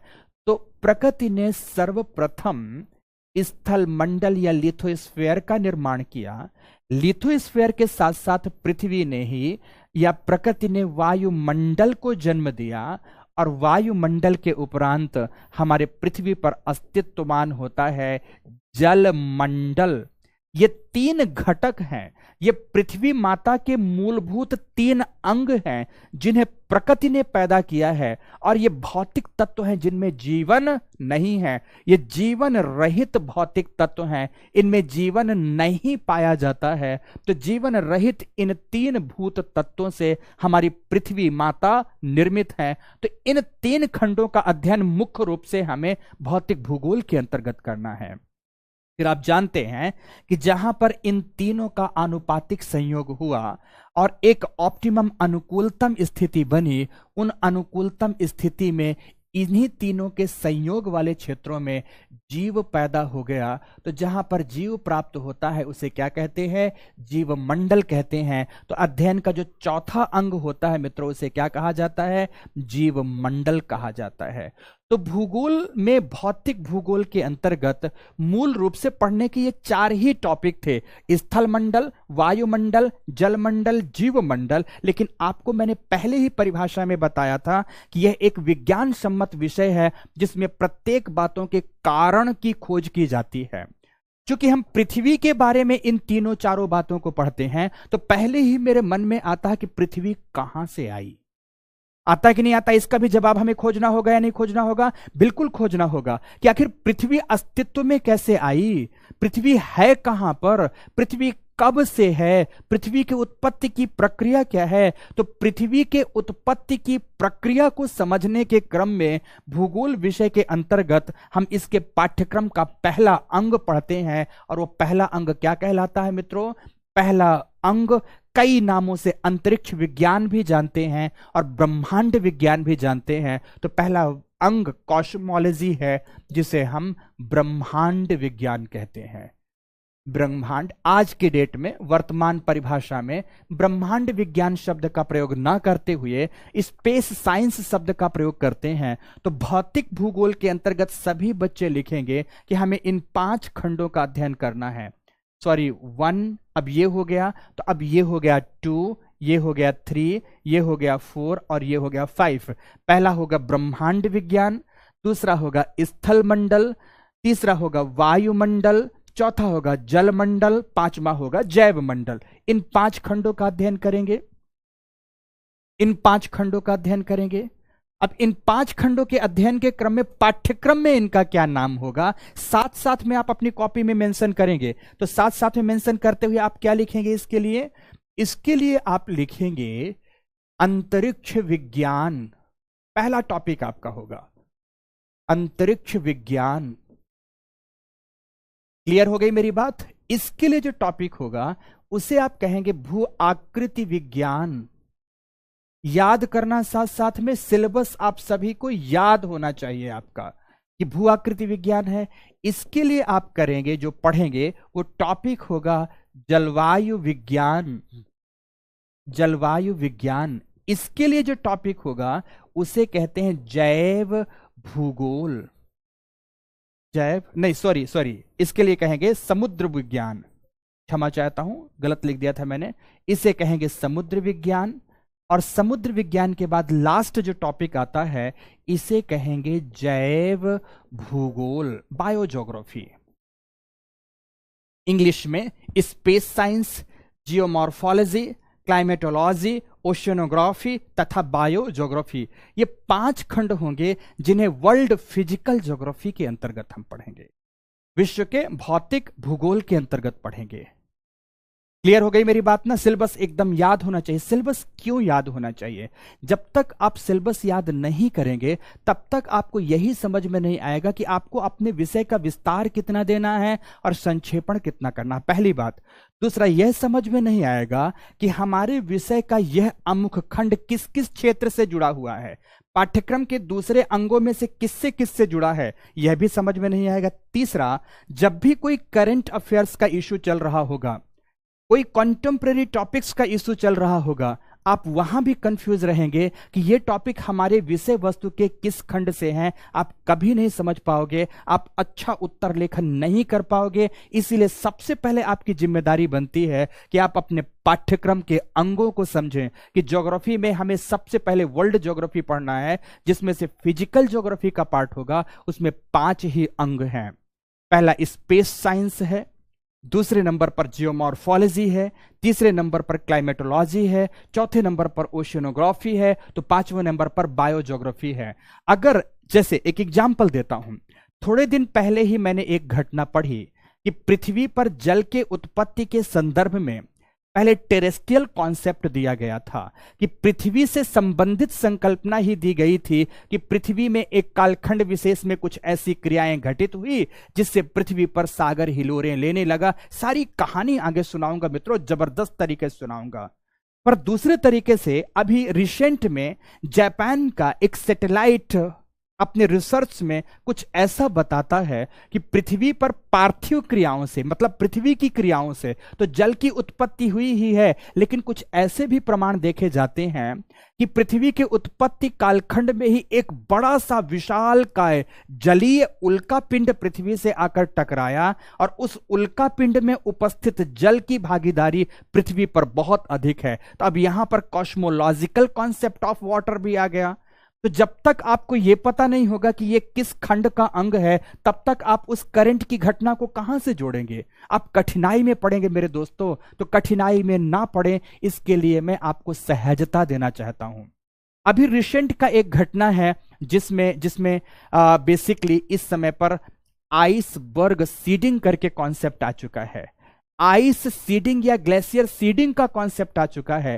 तो मित्रों, ये ग्लेशियर सीडिंग का कॉन्सेप्ट आपने पढ़ा ज्योग्राफी में, करंट में घटना पढ़ रहे हैं, लेकिन आपको सिलेबस के अंग नहीं पता, तो आपको पता नहीं होगा कि इसको कहां से जोड़ना है हमें।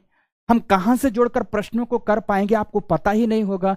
तो कोई भी समसामयिक इशू पढ़ रहे हैं, मुद्दा पढ़ रहे हैं, तो जब तक आपको सिलेबस के अंग नहीं पता होंगे तब तक आप नहीं जोड़ पाएंगे। इसलिए बहुत सरल और बहुत सहज है। आपको क्या लगता है कि पहली कक्षा में केवल मैं इतनी ही बात क्यों कर रहा हूं? ताकि आप क्रमिक रूप से अपनी एक एक बातों को आगे बढ़ाने में अपने को सहज महसूस करवा पाओ। इसलिए ये 5 अंग हो गए। अब मानव भूगोल के अंतर्गत क्या करना है? मानव की 3 आर्थिक क्रियाओं का अध्ययन करना है। जैसे मानव भूगोल की बात आए तो ध्यान रखना सभी के सभी मेरे प्यारे दोस्तों कि जब भी मानव भूगोल की बात आए तो मानव भूगोल चाहे विश्व के संदर्भ में हो चाहे भारत के संदर्भ में 3 आर्थिक क्रियाओं का अध्ययन करेंगे। यहां पर एक प्राथमिक आर्थिक क्रिया होती है, द्वितीयक आर्थिक क्रिया होती है, द्वितीयक होती है और तृतीयक आर्थिक क्रिया होती है। 3 ही क्षेत्रकों का आपको अध्ययन करना है। प्राथमिक आर्थिक क्रियाओं के अंतर्गत कौन कौन सी क्रियाएं आएंगी? सबसे पहली क्रिया आ जाएगी आपकी पशुपालन। पशुपालन से भी पहले आ जाएगा आखेट एवं खाद्य संग्रहण। बहुत इंटरेस्टिंग टॉपिक है मित्रों, बहुत इंटरेस्टिंग टॉपिक है। जैसे आप पढ़ रहे हैं अफ्रीका महाद्वीप, अफ्रीका महाद्वीप में आप कांगो नदी बेसिन का क्षेत्र पढ़ रहे हैं और पढ़ रहे हैं कि एक यहां पर दुनिया के सबसे छोटे कद की जनजाति रहती जिसे पिग्मी कहते हैं। ये पेड़ों पर झोपड़े बनाकर रहते हैं। आज भी यह शिकार करते हैं और शिकार से भोजन प्राप्त करते हैं। आज भी यह जंगल जंगल फूल पत्ती फल कंद आदि का एकत्रण करते हैं, उसे खाते हैं और उससे जीवन यापन करते हैं। तो मित्रों आपको पढ़ना होगा कि दुनिया की ऐसी कौन कौन सी जनजातियां हैं जो आज भी इस तरह की क्रियाविधियां करते हैं। आपको पढ़ना होगा कि ध्रुवीय क्षेत्रों में बेसिकली एस्किमो नामक जनजाति रहती है जो कि सालों भर अपना जीवन शिकार एवं आखेट में ही निकाल देती है। तो एस्किमो की क्रियाविधियों को पढ़ेंगे, उनकी क्रियाओं को पढ़ेंगे तो यहां पर hunting poaching and food gathering ही होगा, अर्थात शिकार आखेट एवं खाद्य संग्रहण ही होगा। यह मानव की प्रथम आर्थिक क्रिया है, तो इसका अध्ययन करेंगे। इसके बाद आप पशुपालन की बात करेंगे या पशुचारण की बात करेंगे। पशुचारण के बाद आप कृषि की बात करेंगे, मानव कृषि करेगा। कृषि के साथ आप वानिकी की बात करेंगे। वानिकी मतलब लकड़ी काटने का कार्य करेगा। मत्स्यन का कार्य करेगा, मत्स्यन का कार्य मतलब फिशिंग करेगा। तो ये तमाम क्रियाएं मानव की प्राथमिक आर्थिक क्रियाओं में आती हैं। परिभाषा के रूप में जब मैं आपको समझाऊंगा तो बताऊंगा कि वह प्रत्येक क्रिया जो कि प्रकृति से सीधे संबंधित होती है उसे प्राथमिक आर्थिक क्रिया के अंतर्गत रखते हैं। तो द्वितीयक क्रिया में मित्रों आ जाते हैं तमाम प्रकार की औद्योगिक क्रिया। तो उद्योग एवं विनिर्माण आएंगे। उद्योग एवं क्या आ जाएगा? यहां पर विनिर्माण आएगा। तो ध्यान से, उद्योगों के लिए कच्चा माल कृषि से प्राप्त होगा, पशुओं से प्राप्त होगा, वानिकी से प्राप्त होगा, मत्स्यन से प्राप्त होगा, तो खनन क्रिया से भी प्राप्त होगा, माइनिंग एक्टिविटी जिसे कहते हैं। तो खनन भी प्राथमिक क्रियाओं में आएगी, बट औद्योगिक क्रिया द्वितीयक क्रियाओं में आ जाएगी। तो मानव की दूसरी क्रिया यह हो गई। तो तीसरी क्रिया में जो आपको यहां पर पढ़नी है वह होती है, ध्यान से, सेवा क्षेत्र होता है तीसरे में। बट सेवा क्षेत्र में आपको यहां पर ज्योग्राफी में बीमा नहीं पढ़ना, बल्कि केवल 2 क्षेत्र पढ़ना है। एक तो पढ़ना है परिवहन पढ़ना है, तो दूसरा पढ़ना है आपको व्यापार। क्या पढ़ना है? परिवहन एवं व्यापार। रियलिटी यह है कि व्यापार का पक्ष इकोनॉमी में इतना पढ़ लिया जाता है कि ज्योग्राफी में पढ़ने की कोई जरूरत नहीं है। तो भारत के भूगोल के संदर्भ में भी और विश्व के भूगोल के संदर्भ में भी इन्हीं क्रियाओं का अध्ययन आपको ज्योग्राफी के अंतर्गत करना होगा। ध्यान रखना, सिलेबस के दिए गए बिंदुओं में से आप सारी बातें कभी भी क्लैरिटी से नहीं समझेंगे। आज जो मैं इस बात को समझा रहा हूं, इस बात से आपको बेहतर तरीके से समझ में आएगा कि मानव की प्राथमिक द्वितीयक तृतीयक क्रियाओं में से किन किन खंडों का अध्ययन क्लास में क्रमवार कराया जाएगा। तो कुछ यह प्रारूप रखा जाएगा। क्लियर हो गई? तो सिलेबस का पहला अंग भौतिक भूगोल में क्या पढ़ेंगे, मानव भूगोल में क्या पढ़ेंगे, यह विश्व के संदर्भ में हो गया। यह किसके संदर्भ में हो गया? विश्व के संदर्भ में हो गया। इसी तरह से मित्रों, जब मैं भारत का भूगोल पढ़ाऊंगा तो भारत के भूगोल के कौन कौन से अंग होंगे उन्हें पहले आपकी कॉपी में नोट डाउन कराऊंगा और आफ्टर दैट मैं एक एक करके टॉपिक पर आगे बढ़ूंगा। एक एक करके आगे बढ़ूंगा। क्लियर हो गई मेरी बात की नहीं? कुछ ऐसा ही आपको प्रारूप पढ़ने का रखना होगा। तो ये आपका पाठ्यक्रम हो गया। पाठ्यक्रम कुछ ऐसा होगा और इसके अकॉर्डिंग ही एक एक विषय बिंदु को लेकर हम आगे बढ़ेंगे या आगे पढ़ेंगे। ओके, चलो ये बात हुई। अब पाठ्यक्रम के बाद अब हमारा दायित्व क्या बनता है? हमने पाठ्यक्रम देख लिया, क्लियर। हमने रेफरेंस बुक्स देख लिया कि हमें और कौन कौन सी बुक्स पढ़नी है। हमने यह भी देख लिया कि आपकी अपनी जिम्मेदारी क्या हो रही थी और अब संस्था की जिम्मेदारी क्या है। तो फिर से बताता हूं कि पाठ्यक्रम के पहले अंग को उठाकर एक एक बातें, ईच एंड एवरी बातें आपको पढ़ाई जाएंगी। जैसे मैंने शुरू ही करना है अगर अंतरिक्ष विज्ञान, तो अंतरिक्ष विज्ञान में मैं आपको डिफाइन करूंगा कि व्हाट इज स्पेस, अंतरिक्ष क्या है। अंतरिक्ष क्या है? तो अंतरिक्ष का ब्रह्मांड विज्ञान से क्या संबंध है, ब्रह्मांड और अंतरिक्ष में क्या कोई संबंध है, या यह दोनों एक दूसरे से अलग हैं। जब आप संबंधों को समझ जाएंगे तो फिर इसके संदर्भ में बातें की जाएंगी कि ब्रह्मांड की उत्पत्ति कैसे हुई। इसी ब्रह्मांड की उत्पत्ति में आप बिग बैंग थ्योरी को पढ़ेंगे, आप पल्सेशन थ्योरी को पढ़ेंगे, आप ऑसिलेशन सिद्धांत को मेरे द्वारा पढ़ेंगे। और जब बिग बैंग थ्योरी से ब्रह्मांड की उत्पत्ति करेंगे तो यह देखेंगे कि ब्रह्मांड विभिन्न प्रकार के आकाशीय पिंडों के मध्य का जो मुक्त क्षेत्र है, आकाशीय पिंडों के मध्य तथा पिंडों में जो ऊर्जा है, समय है, उन सब का समन्वित रूप है। और उन समन्वित रूपों में हमें चर्चा करनी होगी, गैलेक्सीज की चर्चा करनी होगी। गैलेक्सीज के साथ साथ हमें विभिन्न स्टार सिस्टम्स की चर्चा करनी होगी। स्टार सिस्टम्स के साथ साथ हमें सोलर सिस्टम की चर्चा करनी होगी। सोलर सिस्टम के साथ साथ हमें प्लैनेट सिस्टम की चर्चा करनी होगी। तो प्लैनेट सिस्टम के साथ साथ हमें पृथ्वी की चर्चा करनी होगी। और जैसे पृथ्वी की चर्चा पर आएंगे, भूगोल के स्थल मंडल का अध्ययन आरंभ हो जाएगा। अध्यापन का प्रारूप कुछ इस प्रकार का मेरे द्वारा रखा जाएगा। मित्रों, आज मैंने भूगोल की प्रकृति को समझाया है। अंतिम में एक बार ब्रीफ करता हूं कि भूगोल एक मानवोपयोगी विषय है, मानवोचित विषय है, मानव के लिए संकल्पित विषय है, जिसमें भौतिक प्रकृति मानव को किस प्रकार से प्रभावित करती है, तो मानव की क्रियाएं भौतिक प्रकृति को किस प्रकार से प्रभावित करती हैं, इसका अध्ययन हमें करना है। अध्ययन करने के रूप में आप जानते हैं कि चूंकि यह मानव से जुड़ा हुआ विषय है, इसीलिए मानव की संपूर्ण जीवन शैली ही इससे प्रभावित होती हुई आपको दिखेगी। आप सुबह से लेकर शाम तक क्या करते हैं, सारी घटनाओं की समग्रता अगर देखने की कोशिश करेंगे तो कहीं ना कहीं आपको वो भूगोल से जुड़ी हुई ही प्रतीत होगी। तो चूंकि जीवन शैली से जुड़ा हुआ विषय है, इसलिए आपके लिए बहुत महत्वपूर्ण हो जाता है और आपके लिए बहुत इंटरेस्टिंग हो जाता है। बहुत इंटरेस्टिंग होने वाला है मित्रों ये विषय, जिसे आप पढ़ेंगे। फिर दूसरी बात हमने बताया इसका पाठ्यक्रम किस प्रकार से डिराइव है, तो इसे समझाने की कोशिश की। पाठ्यक्रम के दो ही अंग हैं, एक भौतिक भूगोल का पक्ष है तो एक मानव भूगोल का पक्ष है, जिसे विश्व के भी संदर्भ में पढ़ना है और भारत के संदर्भ में। भौतिक भूगोल क्या है? भौतिक भूगोल वह क्षेत्र विशेष है जिसे भौतिक प्रकृति ने पैदा किया है। प्रकृति के मौलिक तत्वों के अध्ययन का खंड है, जिसमें इन 5 विषय वस्तुओं का अध्ययन करना है। यह आपके पाठ्यक्रम का प्रमुख अंग हो गया। इसी क्रम से, इसी श्रेणी से पढ़ते हुए एक एक करके हम अपने विषय को आगे पढ़ेंगे। लगभग 150 घंटे की कक्षाएं लेंगे मित्रों, और उसमें हर एक एस्पेक्ट्स का ध्यान रखा जाएगा। पीडीएफ मटेरियल साथ साथ अवेलेबल कराया जाएगा। क्लास में मैं जो भी यहाँ पर बोर्ड वर्क करूंगा, यह भी आपको उपलब्ध होता जाएगा डेली टू डेली। साथ में आज का क्लास हुआ, अभी आज तो हमने क्लास में कोई टॉपिक नहीं छेड़ा है, कल से छेड़ेंगे तो कल से क्वेश्चंस भी शुरू हो जाएगा। आज हमने जो बात पढ़ाई उस पर 10 प्रश्न आपके ऑब्जेक्टिव अप्रोच के और 1 प्रश्न सब्जेक्टिव अप्रोच का प्रत्येक दिन टेस्ट होगा।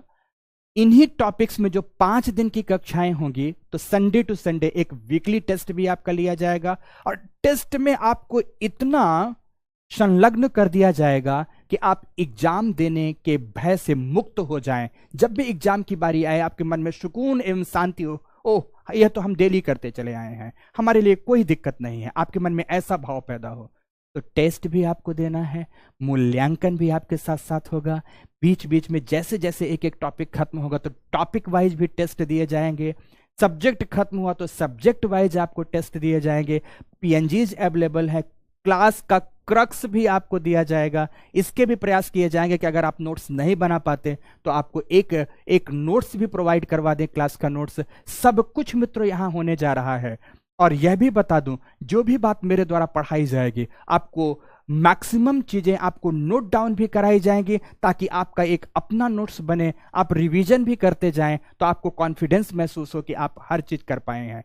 नोट्स बनाने के पीछे का उद्देश्य ऐसा है कि आप नोटिस करिएगा, जब कभी कभी आप एग्जामिनेशन हॉल में किसी प्रश्न का जवाब लिख रहे होते हैं तो आपके पास कॉपी नहीं होती, आपका नोट्स नहीं होता, लेकिन आपको याद आ रहा होता है कि ये बात मेरे कॉपी के इस पेज के इस तरफ ऊपर साइड या नीचे साइड लिखी गई थी, अब मुझे वो लिखना है। तो कॉपी का वो पेज याद आता है। यहां पिक्टोरल मेमोरी बनाने का भी काम किया जाएगा। ज्योग्राफी में काम ही ग्राफिक्स का है, तो ढेर सारे मैप्स डेवलप कराए जाएंगे, ग्राफ डेवलप कराए जाएंगे, चार्ट्स डेवलप कराए जाएंगे, डायग्राम्स डेवलप कराए जाएंगे, फ्लो चार्ट्स डेवलप कराए जाएंगे, और आपके आंसर राइटिंग को इतना वर्सटाइल बना दिया जाएगा कि एग्जामिनर देखकर आत्ममुग्ध और मंत्रमुग्ध हो जाएगा। मित्रों, इन्हीं तमाम बातों के साथ आज की इस कक्षा की समाप्ति करते हैं।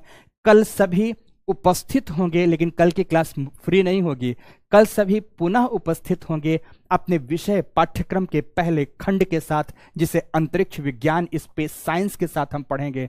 ब्रह्मांड की उत्पत्ति पढ़ेंगे, और कल की कक्षा में ब्रह्मांड की उत्पत्ति का बिग बैंग सिद्धांत, इससे पीछे की पूर्व पीठिका को समझेंगे, पृष्ठभूमि को समझेंगे, तो बिग बैंग सिद्धांत को प्रमाणित करने वाले सिद्धांतों को, आधारों को समझेंगे।